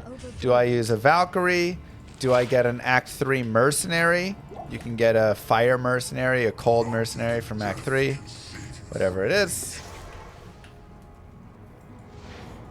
Now, Diablo, same idea. If we get frozen, I want to be careful. And of course, I want to be careful with his lightning breath. You can no longer stand underneath his lightning breath. So just remember that. And also be careful if he tries to bone prison you. Because sometimes he just gets in his head that he wants to bone prison you. Like that. Look at him. Dirty, he was listening. So I really kind of want to draw him off of the star, if possible. Because those... you can just get really trapped in a not good spot if you stay there.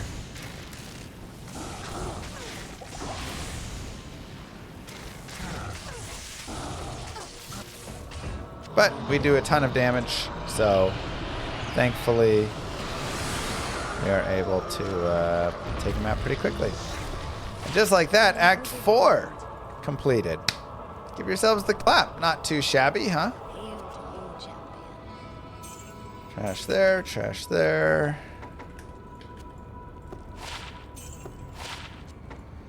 $109 dex again, but also not that useful. What do you need? And I still haven't found the amulet, so I'm just going to make my own amulet now. We'll gamble an Ammy. Make sure it's not rare. Hello. And we'll go right here. Oops. One of every gem plus an amulet equals a prismatic amulet. And this one is of enlightenment.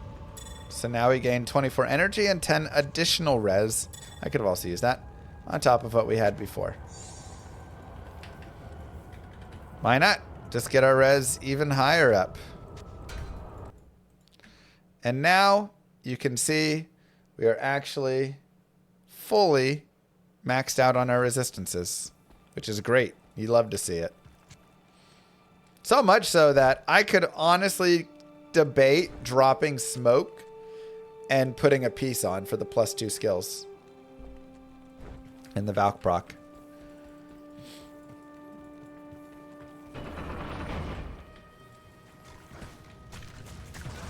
The siege must be stopped.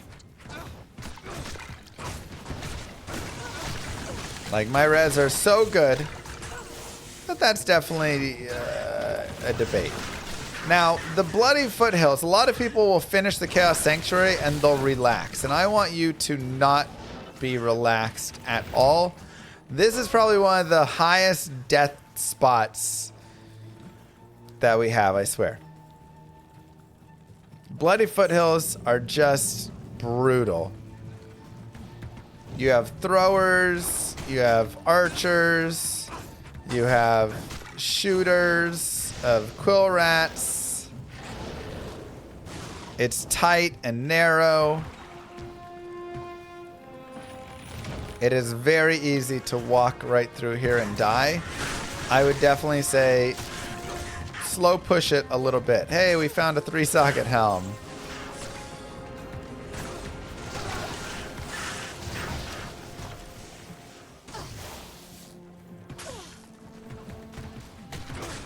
So, I mean, I did just waste my Ral runes, unfortunately. I could, of course, go back and get more Ral runes if I wanted to gain an extra bit of res, or I could put a perfect ruby in there or something.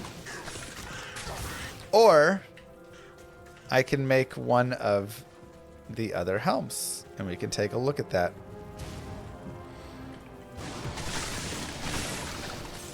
Because we have all those new helms, and we have tons of Io runes. We have the Shale rune.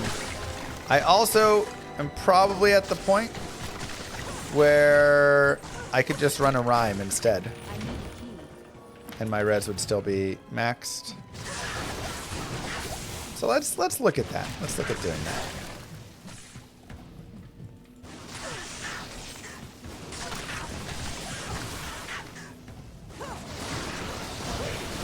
So Mr. Shank.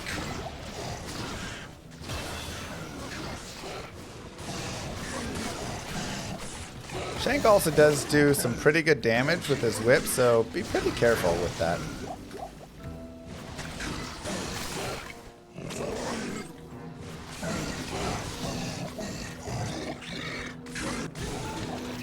I can't carry anymore.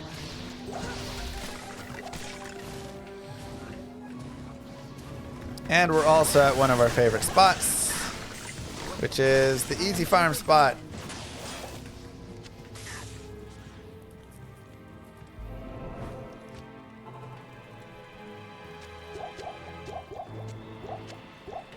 Let's go here. Let's put some juvies in. 6 attack rating. No, thank you. Okay, so let's take a look. So 25 all res on top of that should get us pretty close, and we get the Cannot Be Frozen. I think it might be worth doing that. We can also, of course, like I said, look at the D2R rune words. And we can look at helms. And look at all the new ones. So we have Hearth, which has cannot be frozen, but it's like cold res and cold absorb, which is kind of whatever for us. Temper I'm actually considering because I do want the fire res. This also gives us fire absorb and then some vitality and hit recovery. So I am debating running the temper. Ground gives us light res and light absorb. Cure is actually also nice. Yes, it's poison, but it gives us a cleansing aura, which is pretty helpful. So I don't hate the idea of actually running a cure here. Wisdom does give us piercing and stuff, but it needs a pull rune.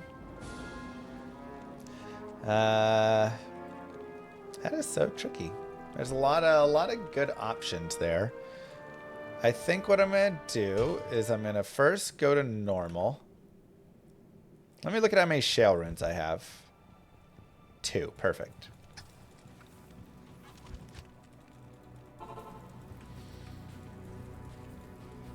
Welcome. Okay, go to nightmare.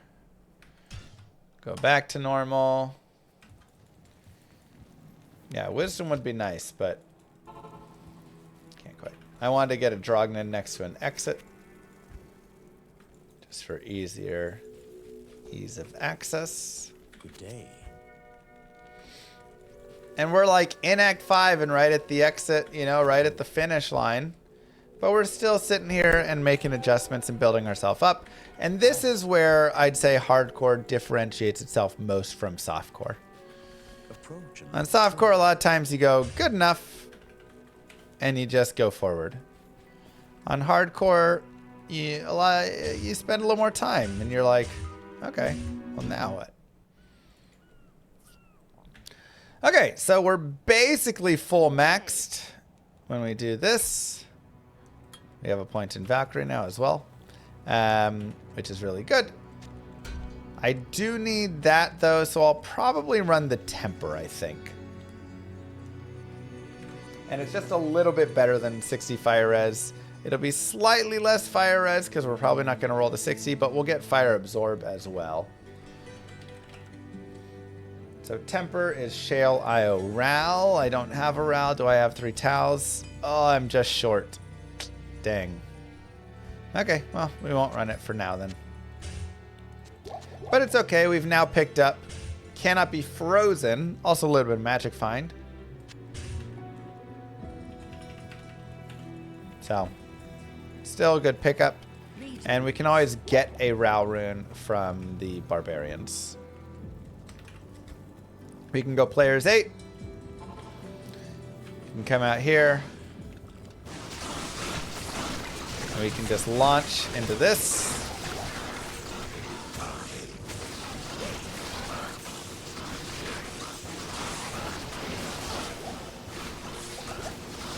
Lightning Enchanted, not exactly what I want, but that's fine. And you can farm right here up into your 80s if you want. Good afternoon. Nice and simple.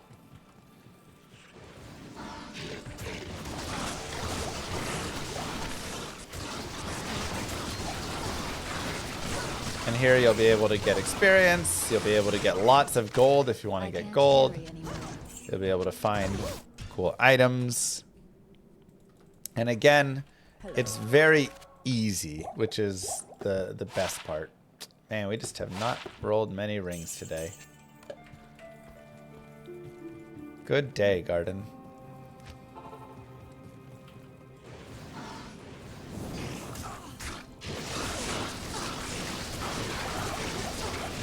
Gather them up. Blast them down. I mean, look how easy this is, right? Like...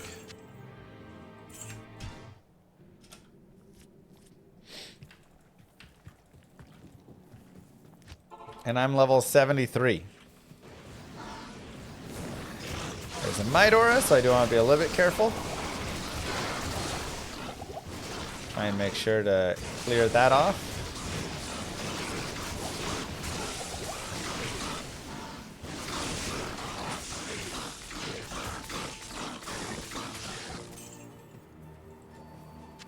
the ring.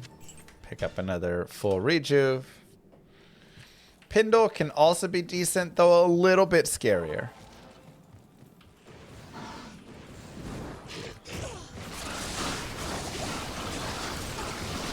Wow, he's lightning enchanted and we just melted him.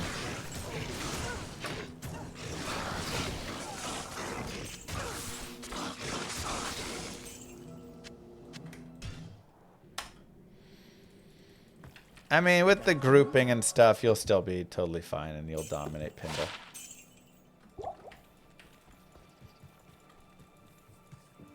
Afternoon.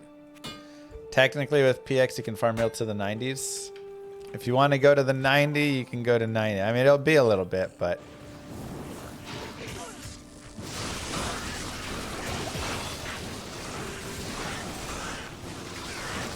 Okay. That's Curse Lightning Enchanted. Good enough to just move on. But, you know, like, how fast was that to just hit level 74? I mean, that was super easy, right? And now, again, I can start pumping more points into Valkyrie to really try and get my Valk up. Or I can continue adding to my damage.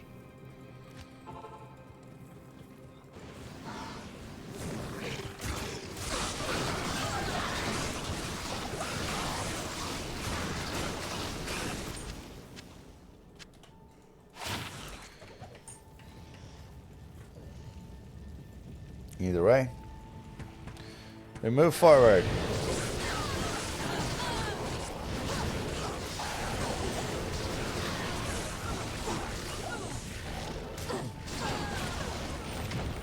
We can look for barbs to save, so we can get a Row rune, so we can make a temper.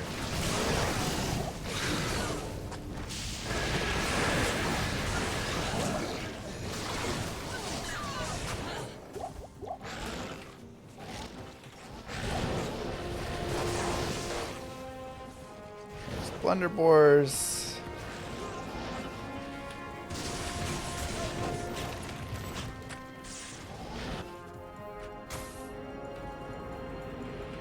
I'm still using smoke. However, there is definitely the option of going back into... Hey, Shaco. Just needed the roll. Going back into Ancient's Pledge. And then swapping a piece over the smoke and getting the additional skills. I think that's a totally viable option as well. And then even running Hearth up top, or yeah, for the Cannot Be Frozen.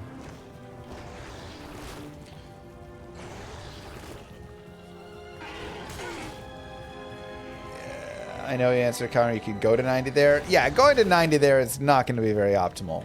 You probably could technically. It'll be pretty rough. I would say, you know, take it to 80, low 80s if you really want. You'll definitely get a feel for when it starts to just fall off a lot.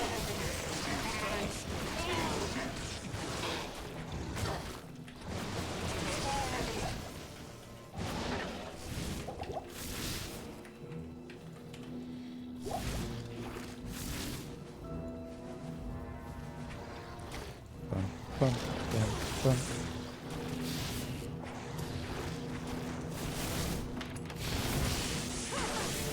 There's Conviction Aura. We say no thank you. And continue on our way.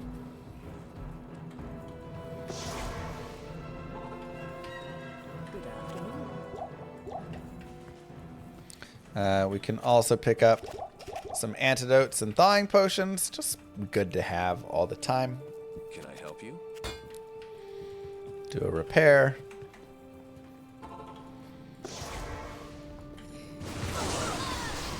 And here's another area where maybe going a little slower through can just be helpful.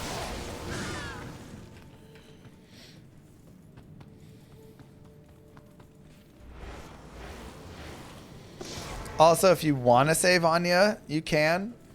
It's definitely one of those a little risky, especially if there's souls in there. If there are souls, probably just reset, rinse and repeat, do it again.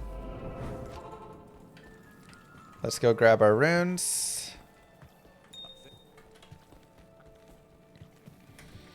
And let's make our temper.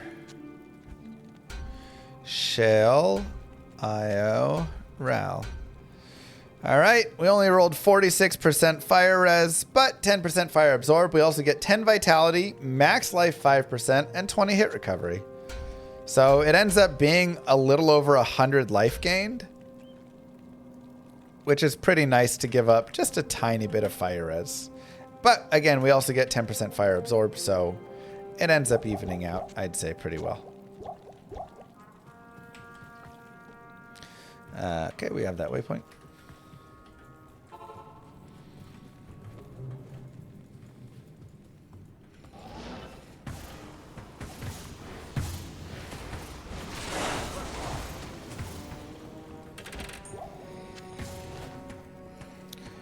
And let's see what we can get right here.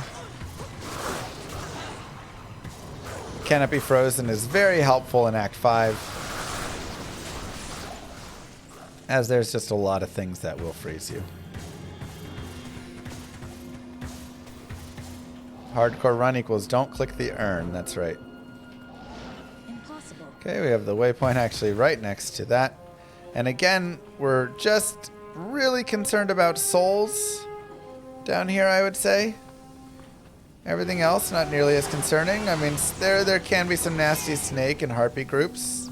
I am going to make a teleport right here that is very scary.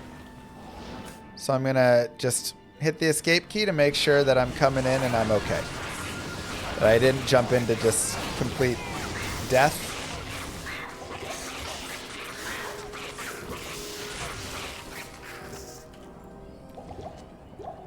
We'll chug one of those I potions. can't carry anymore. That's the first teleport, and we'll have one more here. A Bone Visage will get 3 sockets. Okay.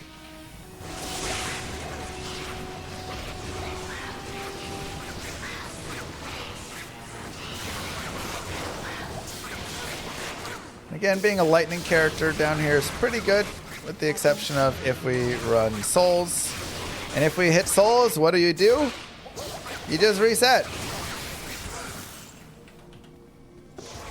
That's it. Salutations. 1, 2 defensive auras. Got a skiller. Not a good one, Afternoon.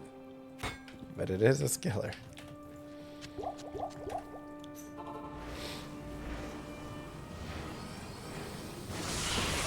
There's a boss group of snakes over there. The snakes do have some good damage, so we have to be kind of careful here.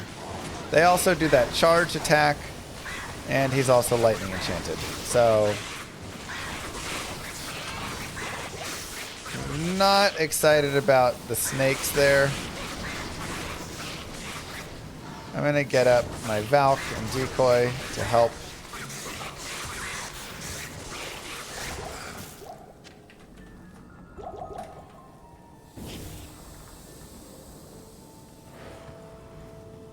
And we'll try and just get him away. He's also cursed. So he's just kind of everything wrong with everything.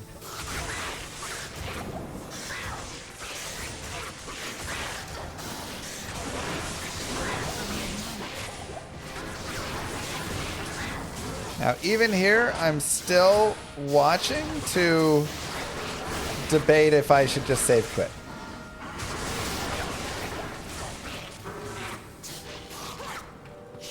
Because it's still very scary. There's still a lot of potential of danger. So we should be okay, though.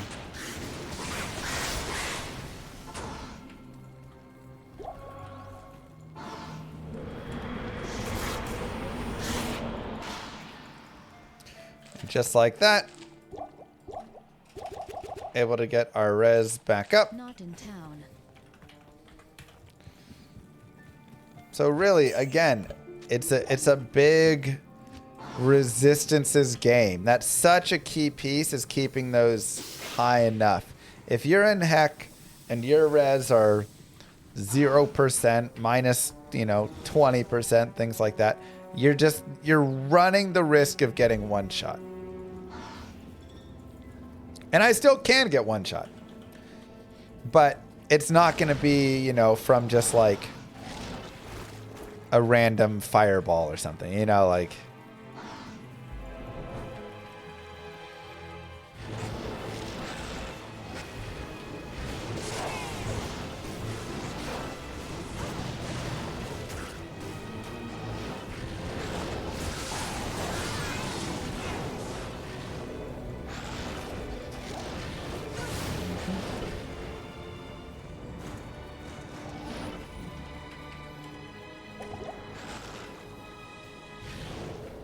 But there's still always the chance of you're moving, you do a quick telly or something, and bang.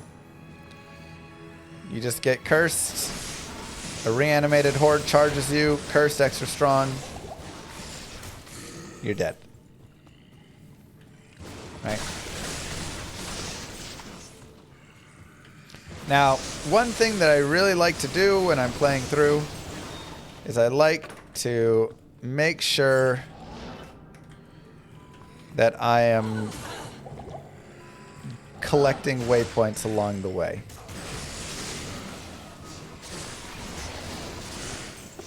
When you collect waypoints along the way, it just makes it a lot easier for yourself in the event that you just run into a bunch of terrible mobs. Good afternoon. So just give yourself checkpoints so you don't have that debate in your mind of, do I want to go all the way back? It's going to be such a long reset if I do it, you know. No, we're removing that from our thought process. Okay. Now, Fabled home of the ancients. you can cheese the ancients, if desired. You can also not cheese them. To cheese them, I have a whole video on it. Essentially, you come over here. We'll unsummon here. Come over here, and Warlock goes for a leap. You open a town portal. He hasn't leapt on me yet. Right there, right? And that will start to form a wall. You can get the wall to be all the way between them. And then you get them on this side and they'll just freeze right there. And then you can throw down at them and kill them pretty easily. So just something to note. Now, what am I actually looking for when I'm fighting them? I'm looking for no lightning enchanteds. I'm looking for Maddock to not be like magic resistant. Because that's going to give him increased light res. I'm looking for basically the ability to break Maddock with my charges. And then the other guys to just not be like crazy. I don't want like fanaticism aura, might aura. I don't want extra fast Talic, right? So that's extra fast. I also don't want them to be light immune. If either of them are light immune, I'm just done. Spectral hit, lightning enchanted. That's not going to work. Fire enchanted, aura enchanted. I don't love his aura.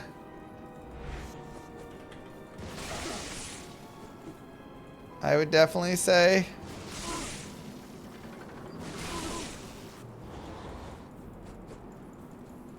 And I don't love that Talic is a little bit extra fast. He's not extra fast, but he has fast Runrock boots on. Warlock is extra fast, though.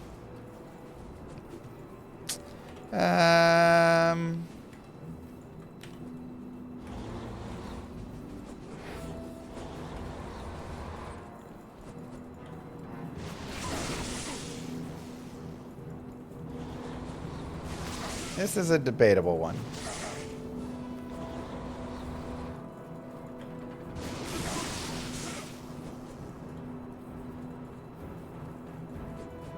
The Fanat is very scary. I do concur. Okay, let's go ahead and reset it. I think the Fanat is a little too scary, and honestly, the run walk speed is probably the bigger issue. Hello. Now we're also going to go ahead and load up on a few more potions.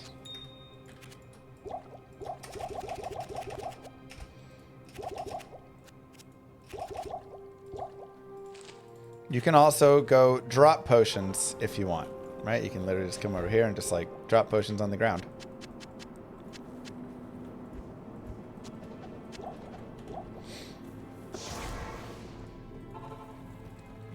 Salutations. So, whatever you want there. I do have to worry about running out of jabs a little bit.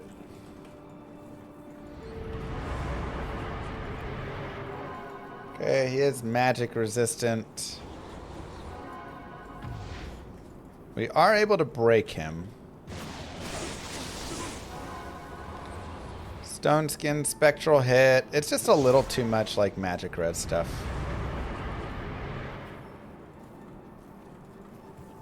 Okay.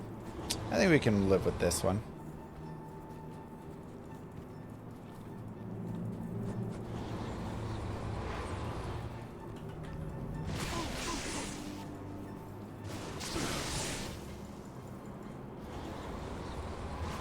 Spectral hit, again, is not my favorite. So something you can as well do is separate them off a little bit.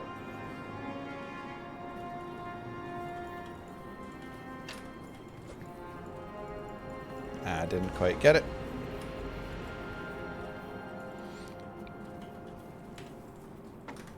And try and fight them kind of one-on-one. You need them to separate a little bit when they're like coming up here though.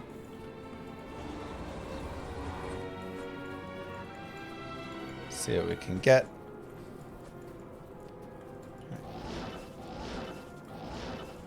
Alright, here we go. I think we're able to get one right now.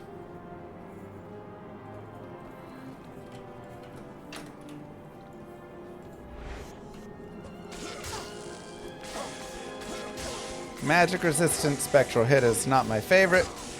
But when you fight Talik in this Divide and spot, conquer, homie. one thing that he cannot do is he cannot whirlwind you. And the reason is if he tried to whirlwind you from this spot, he would just whirlwind off the edge. So Talik loses a lot of his power when he's not able to whirlwind you.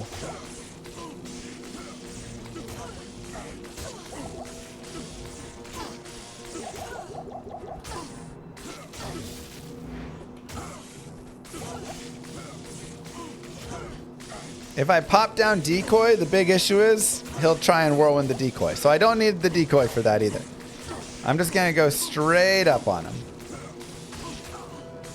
This mano-a-mano man fight.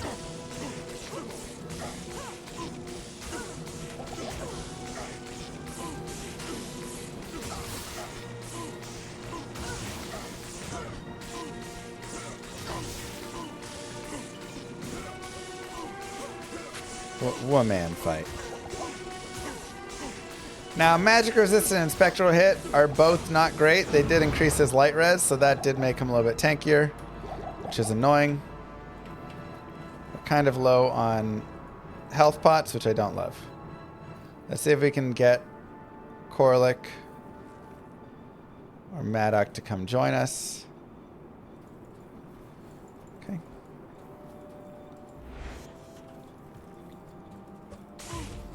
Both of them wanted to come join.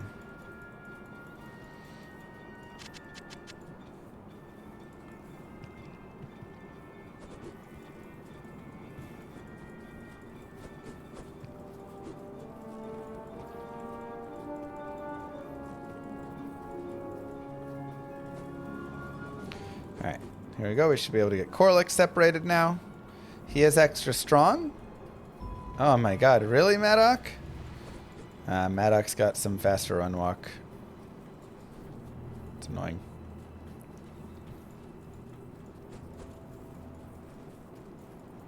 Okay, see if we can just get Maddock on this chase.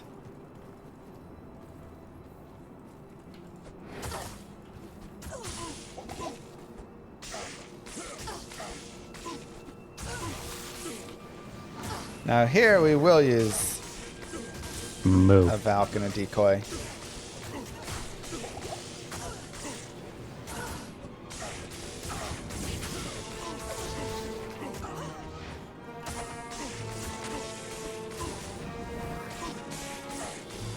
And Maddock is annoying.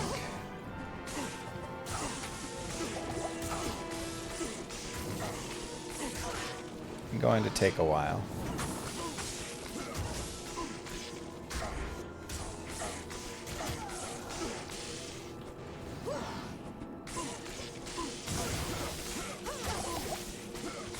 I don't love how much damage he does to us, for sure. It's not my favorite. Now, I do want to be careful about him going too far to the right. I should drop more potions.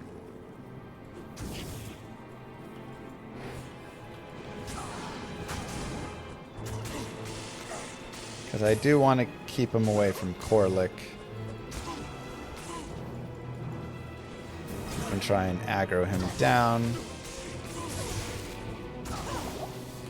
I don't know if we're going to have enough potions.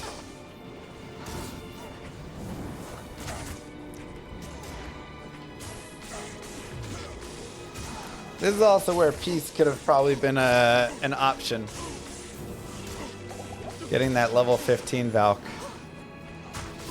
would have been helpful.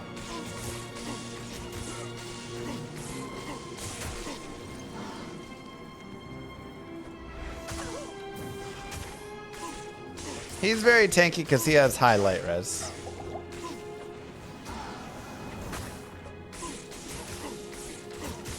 And my Valk not being a very high level makes this a little bit worse.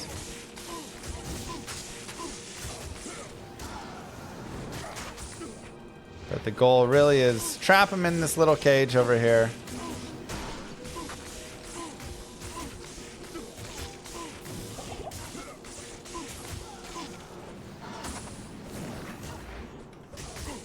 And then slowly whittle him down.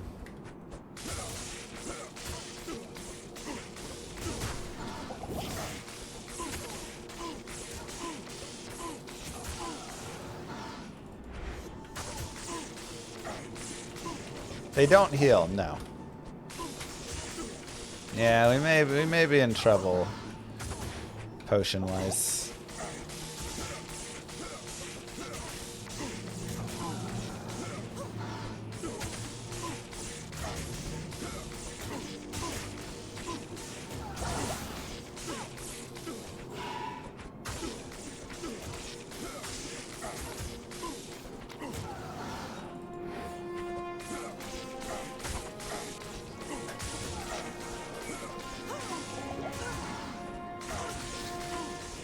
Try and get a better angle on him.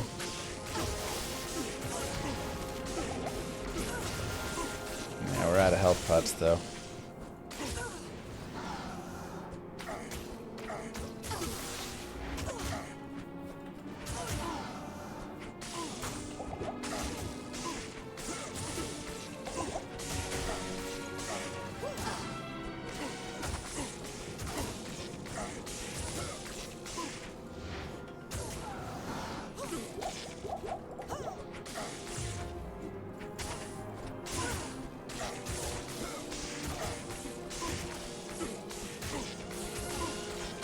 It freezes me when I swap over.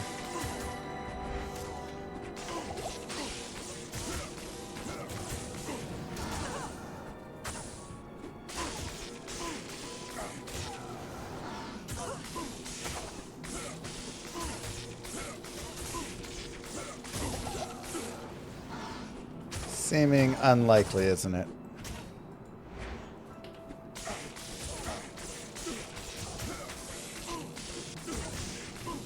Yeah, I think it's cooked. Alright. And that happens. And that's totally okay. First off, I don't want to have as many rejuves as I have right here.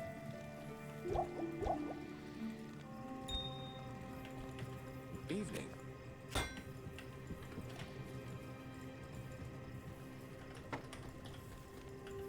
Bring that back. And we'll just get some more potions.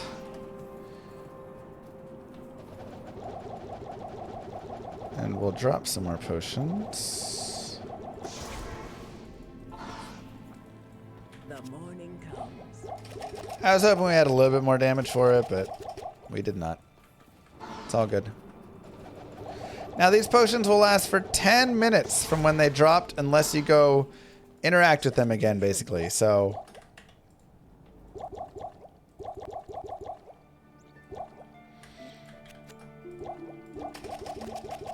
you just want to go do that. Go pick them up and drop them at some point. Alright, that should be enough potions. The morning comes.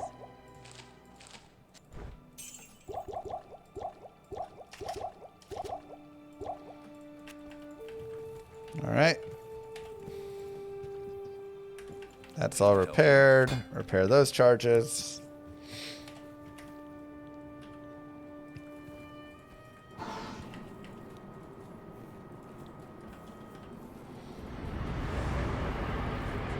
Extra fast. Lightning enchanted there. Lightning enchanted there. Lightning enchanted over there. Lightning enchanted there. A little dangerous. Extra strong or enchanted. Probably a little bit too gross. Perfect.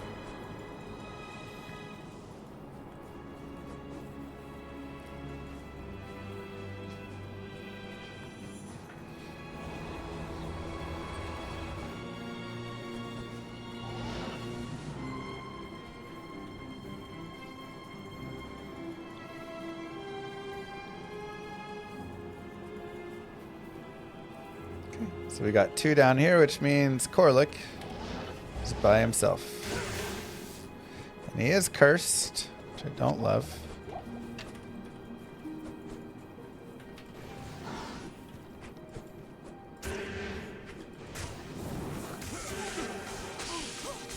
Aw, man. Alright, well now we have this guy by himself.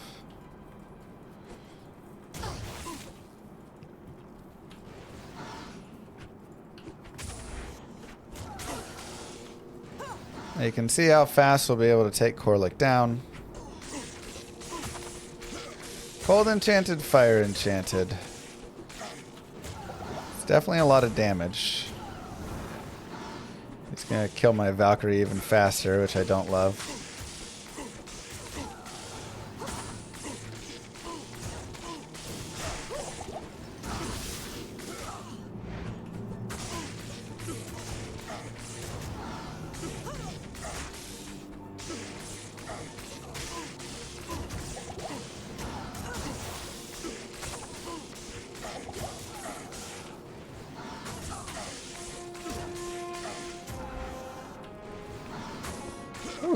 He hits hard. Not enough mana.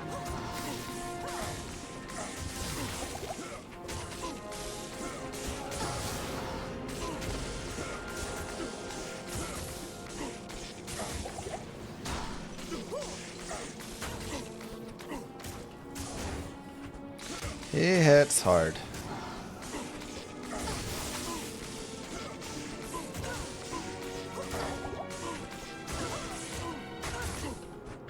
Again, the good news is we'll be able to take out Warlock and Talik extremely fast. This is the only real thing we have to worry about is Maddock. The other guys, remember, last time he was magic resist and spectral hit, which is increasing his light res twice.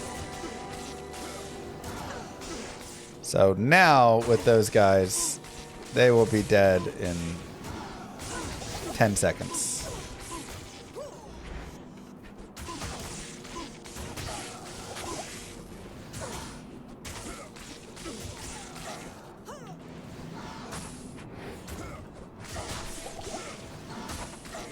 Jeez, he hits so hard.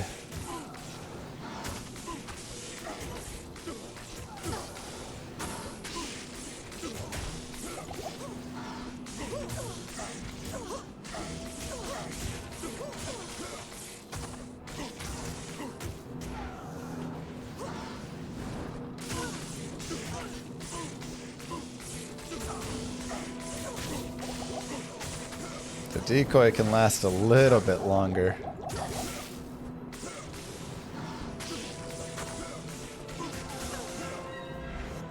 This is also where having a mercenary is helpful. Assuming you can keep them alive and not kind of dragging in the other guys. You can teleport around very quickly with like an Act 3, you know, Fire Merce, Cold Merce. That can do a lot.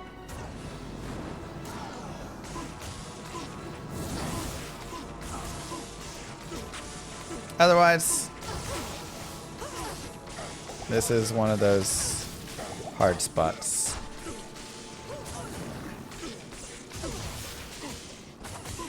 Where it just kind of takes a little bit.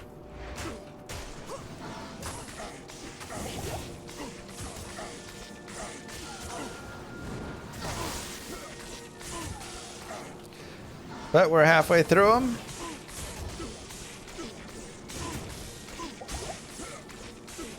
Now he is cold and fire enchanted, which means, you know, he's going to have some damage on his exploding end. Biggest thing is we're just going to have to watch for, you know, if we didn't have good res there. Thankfully, we have good resistances, so it's not a big deal.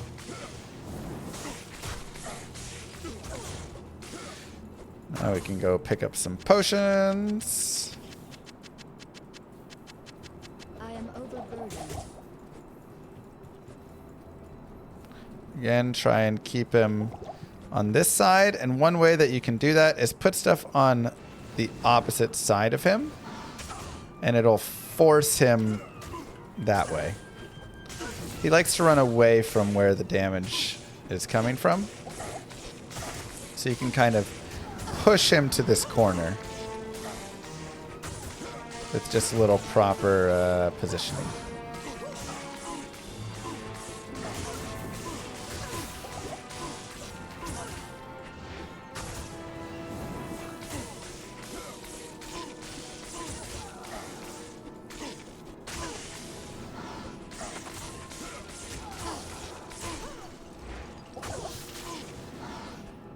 Two minutes left on pots. Yeah, and we should be good. I need like a couple pots for the other guys. Every pot I need is really just for Maddock. Funnily enough. Unless the other guys are magic resistant and spectral hit and, you know, stuff like that where it's gonna... Or they just happen to roll some like really high light res.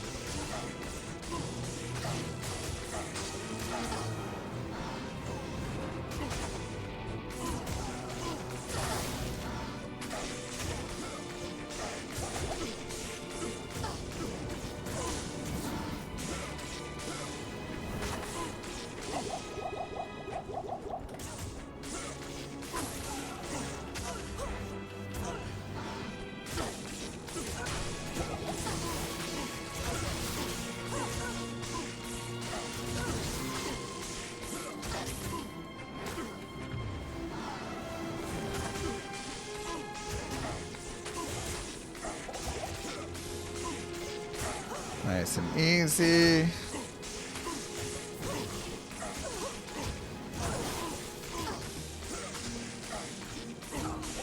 But the big thing is when he is about to die, I just want to make sure my life is high enough. I'll also come back and pick up some more potions. And one thing you can also do to reset them is you can literally just drop them again. And now those are all 10 minutes fresh for all those potions over there.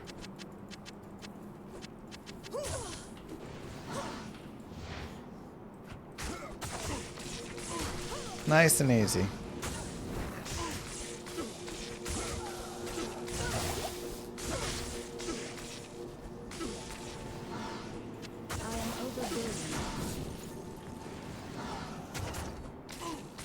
Try and force him back to his corner. I can't carry anymore.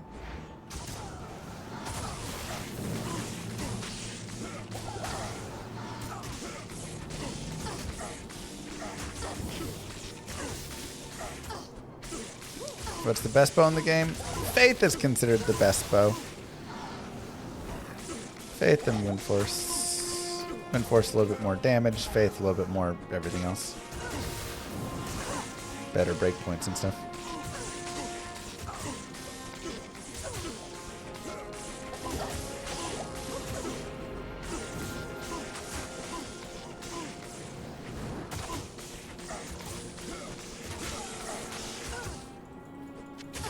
Are there any super rare yellows that can beat Faith? No.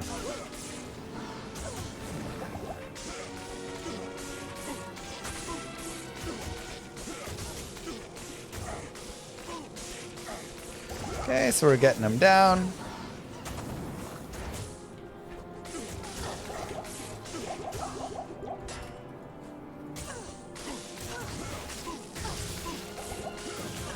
Again, the big thing as we whittle him down to his final life is make sure that our life is topped Even up. my cat is tuned in now.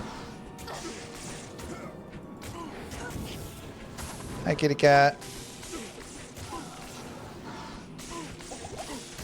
Our final hit. He'll have an explosion. And you can see that did a lot of damage considering I am pretty much maxed on my res, right? Overburdened. I can't carry anymore.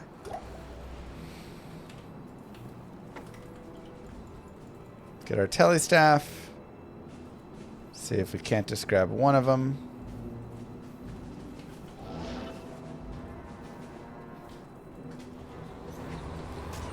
We'll actually let him kill our Valkyrie. Ah, we aggroed multiple.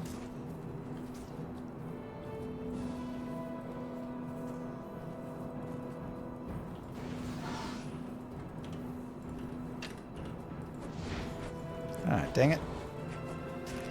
Keep aggroing multiple.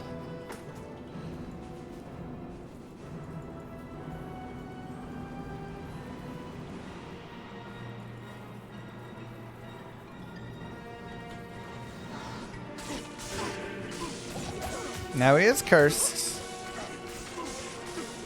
which is annoying. But otherwise, we have pretty good damage. I am overburdened. And no fire enchant to worry about. We'll wait for the curse to fall off. I'll also unsummon my Valkyrie just because, again, I don't want Talik just whirlwinding off on his own.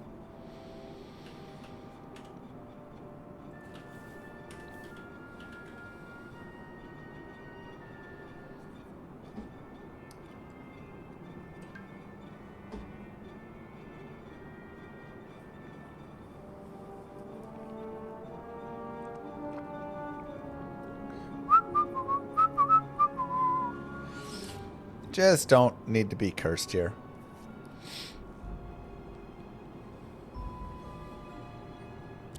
Oh my god, the curse lasts so long in heck.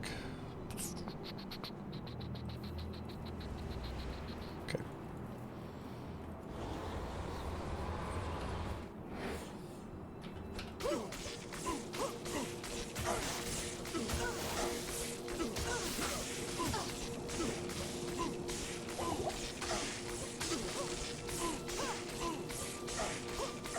Nice and easy.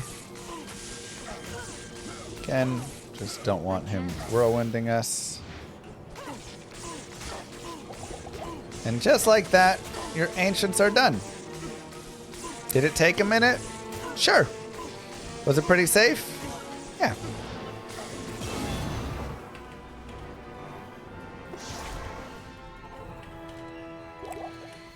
Next MVS potentially can come when we know my computer is done having issues.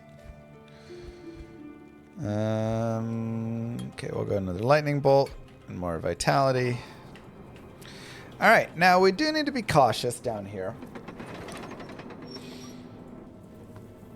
as pike women can be awful. Might Aura unholy corpses can be pretty disgusting.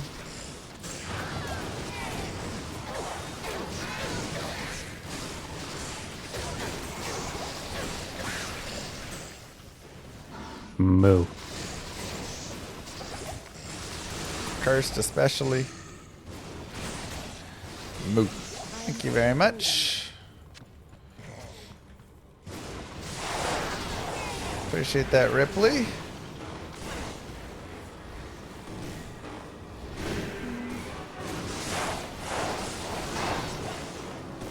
We are cursed.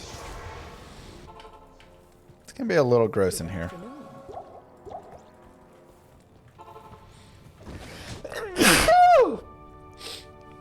Excuse me.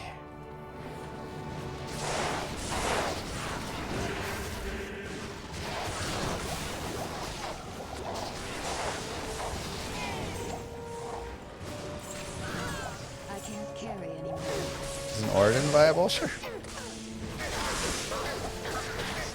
Okay, nothing up there we really care about. We'll keep moving.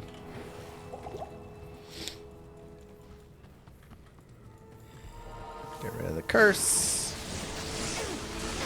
And I'm just slow walking down here, right? Again, we don't have any urgent need to fly through. I'm always making sure I have somewhere I can drop back to in the event things get too scary.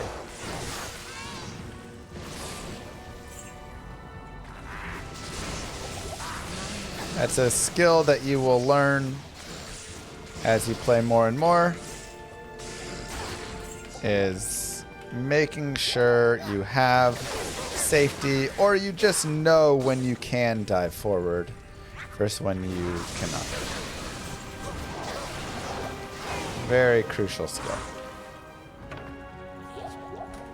Especially in hardcore. Level 2, you know the drill. If it's souls and you have low res, get out.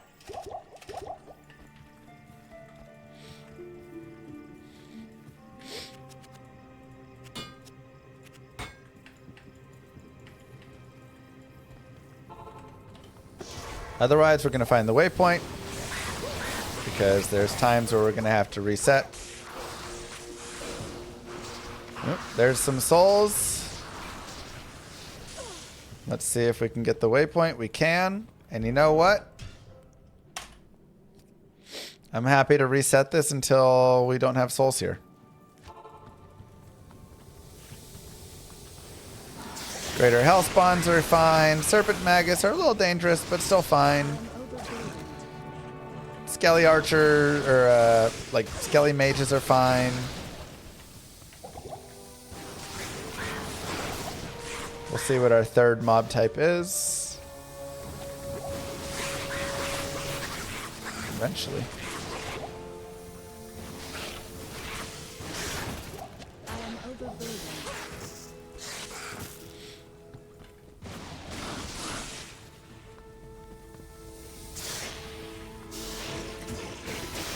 A little bit of danger in there.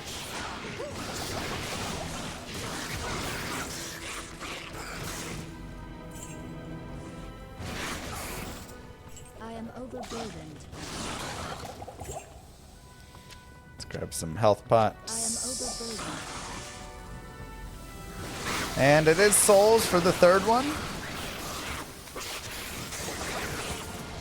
I don't love it, but so far, okay. Lost I definitely have to 88 go locked that Nyla way. with one corpse full health.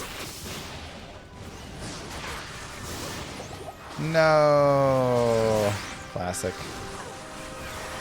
Okay, so I need to go in this way. I'm going to try and just go around. Hopefully it's not too bad.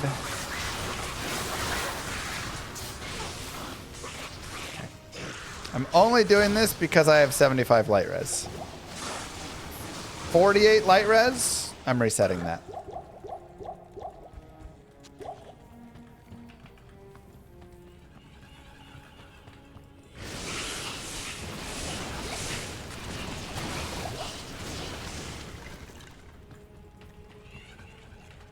$70 light res. I feel comfortable probably at 70, but 50?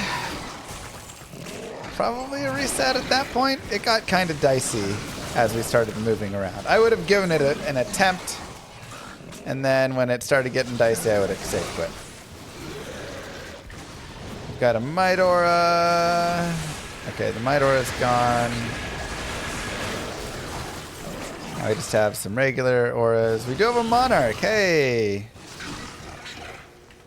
Do we make Spirit now? That's right. No, we don't need to.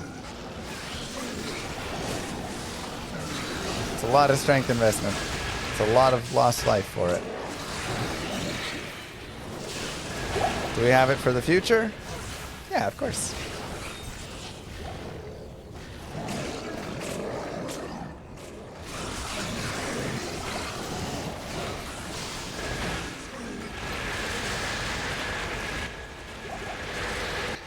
Okay, be careful of souls down here. Be careful of dolls. Be careful of death lords. This is another zone where sometimes you just have to save quit and just do it again.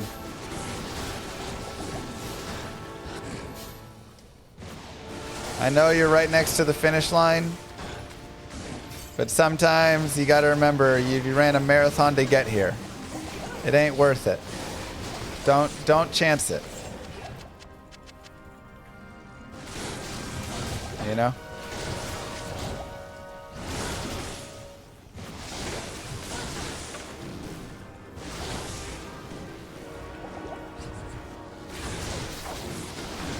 These Death Lords are getting a little bit spicy.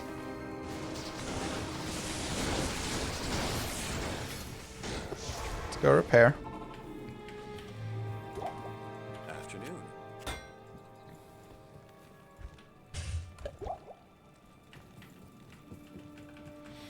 Save our Monarch.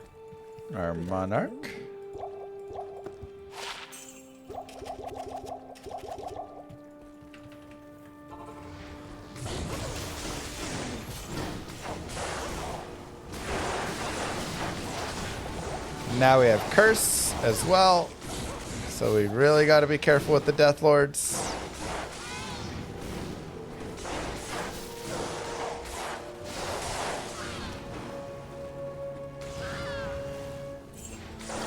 Just gonna clean them up. Nice and easy.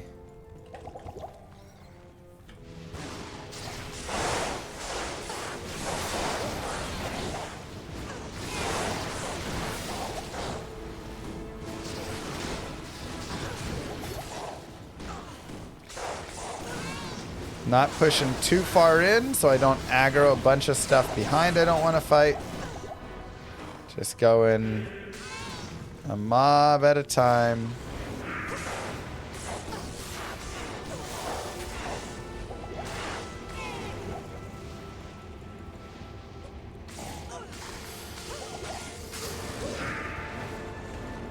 Perfect. Now, I'm just going to stick on players 1 here. Can also set for that.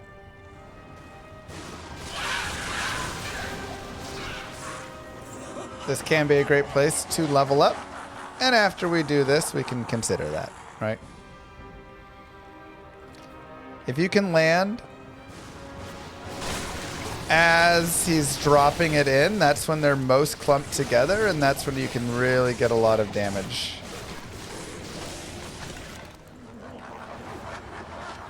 Now wave 3 does have the lightning enchanted, so we have to be careful here.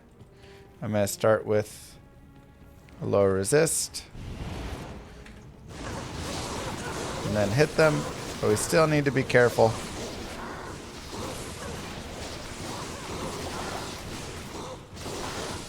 And this is where it's also good to have had some room out here, right? We made sure that we made some space out here so we could drag things out if needed.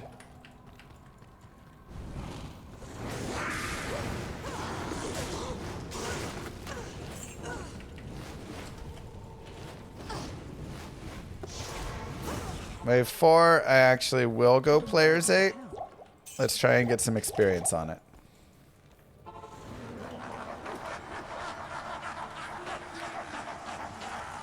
Hold up, let me go repair both our jabs. What do you need?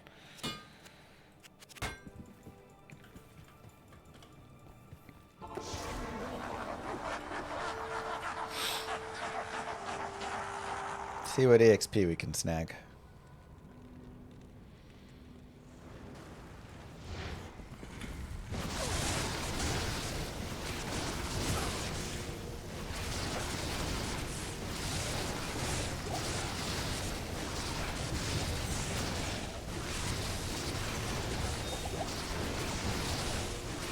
Not bad. Unfortunately, he did roll lightning enchanted, so what's she gonna do?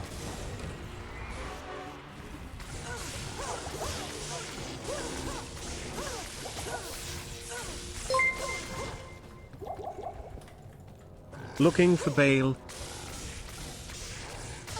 Yes. And we'll just roll down to P1 for wave 5. Just for safety. Thank you, Logan.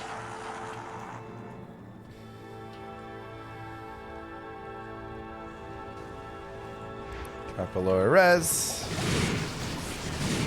And launch some jabs in.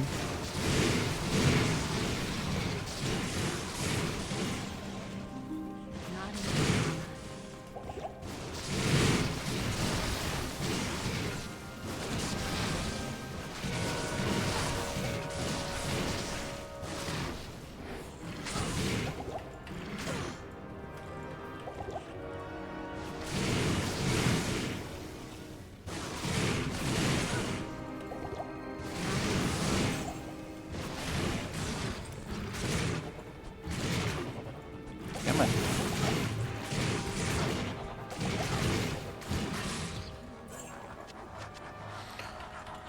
And now we're in the home stretch.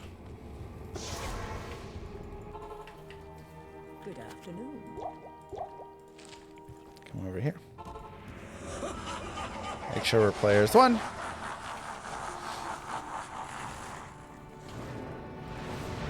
Head to Mr. Bale. Put your stuff up if you want for safety.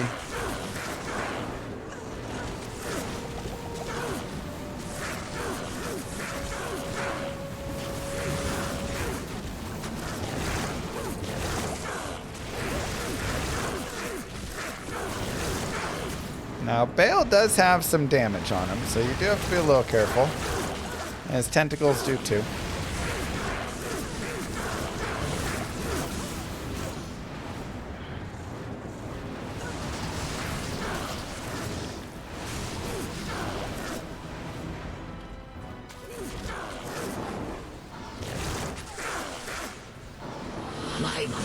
And remember, if he does spawn one of his clones, and you don't want to fight the clone, you don't have to. Run away.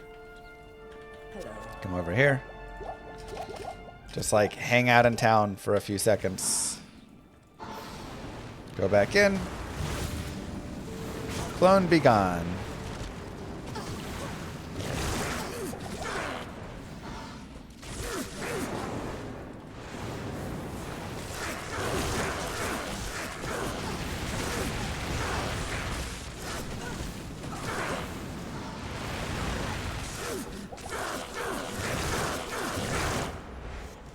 Or resist him again. My brothers will not have died in vain. And we could bull rush him in, but again, do we have to? No. We've come all this way. We can take our time.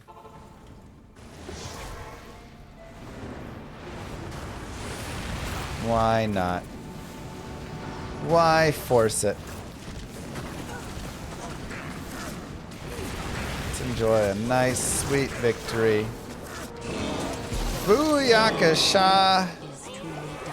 Congratulations. You have just beaten Hell Hardcore.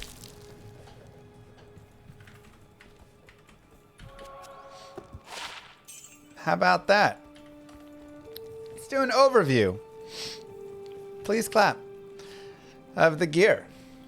So again, our stat skills gear. So again, we only have 34 strength. We don't have anything in dex. I do think we definitely could go up to 47 dex, imbue these javelins, and get a little bit better javelin potentially from doing that. So very possible as Your an option connection of to something we BattleNet could has do. been interrupted. No. Rest into vitality.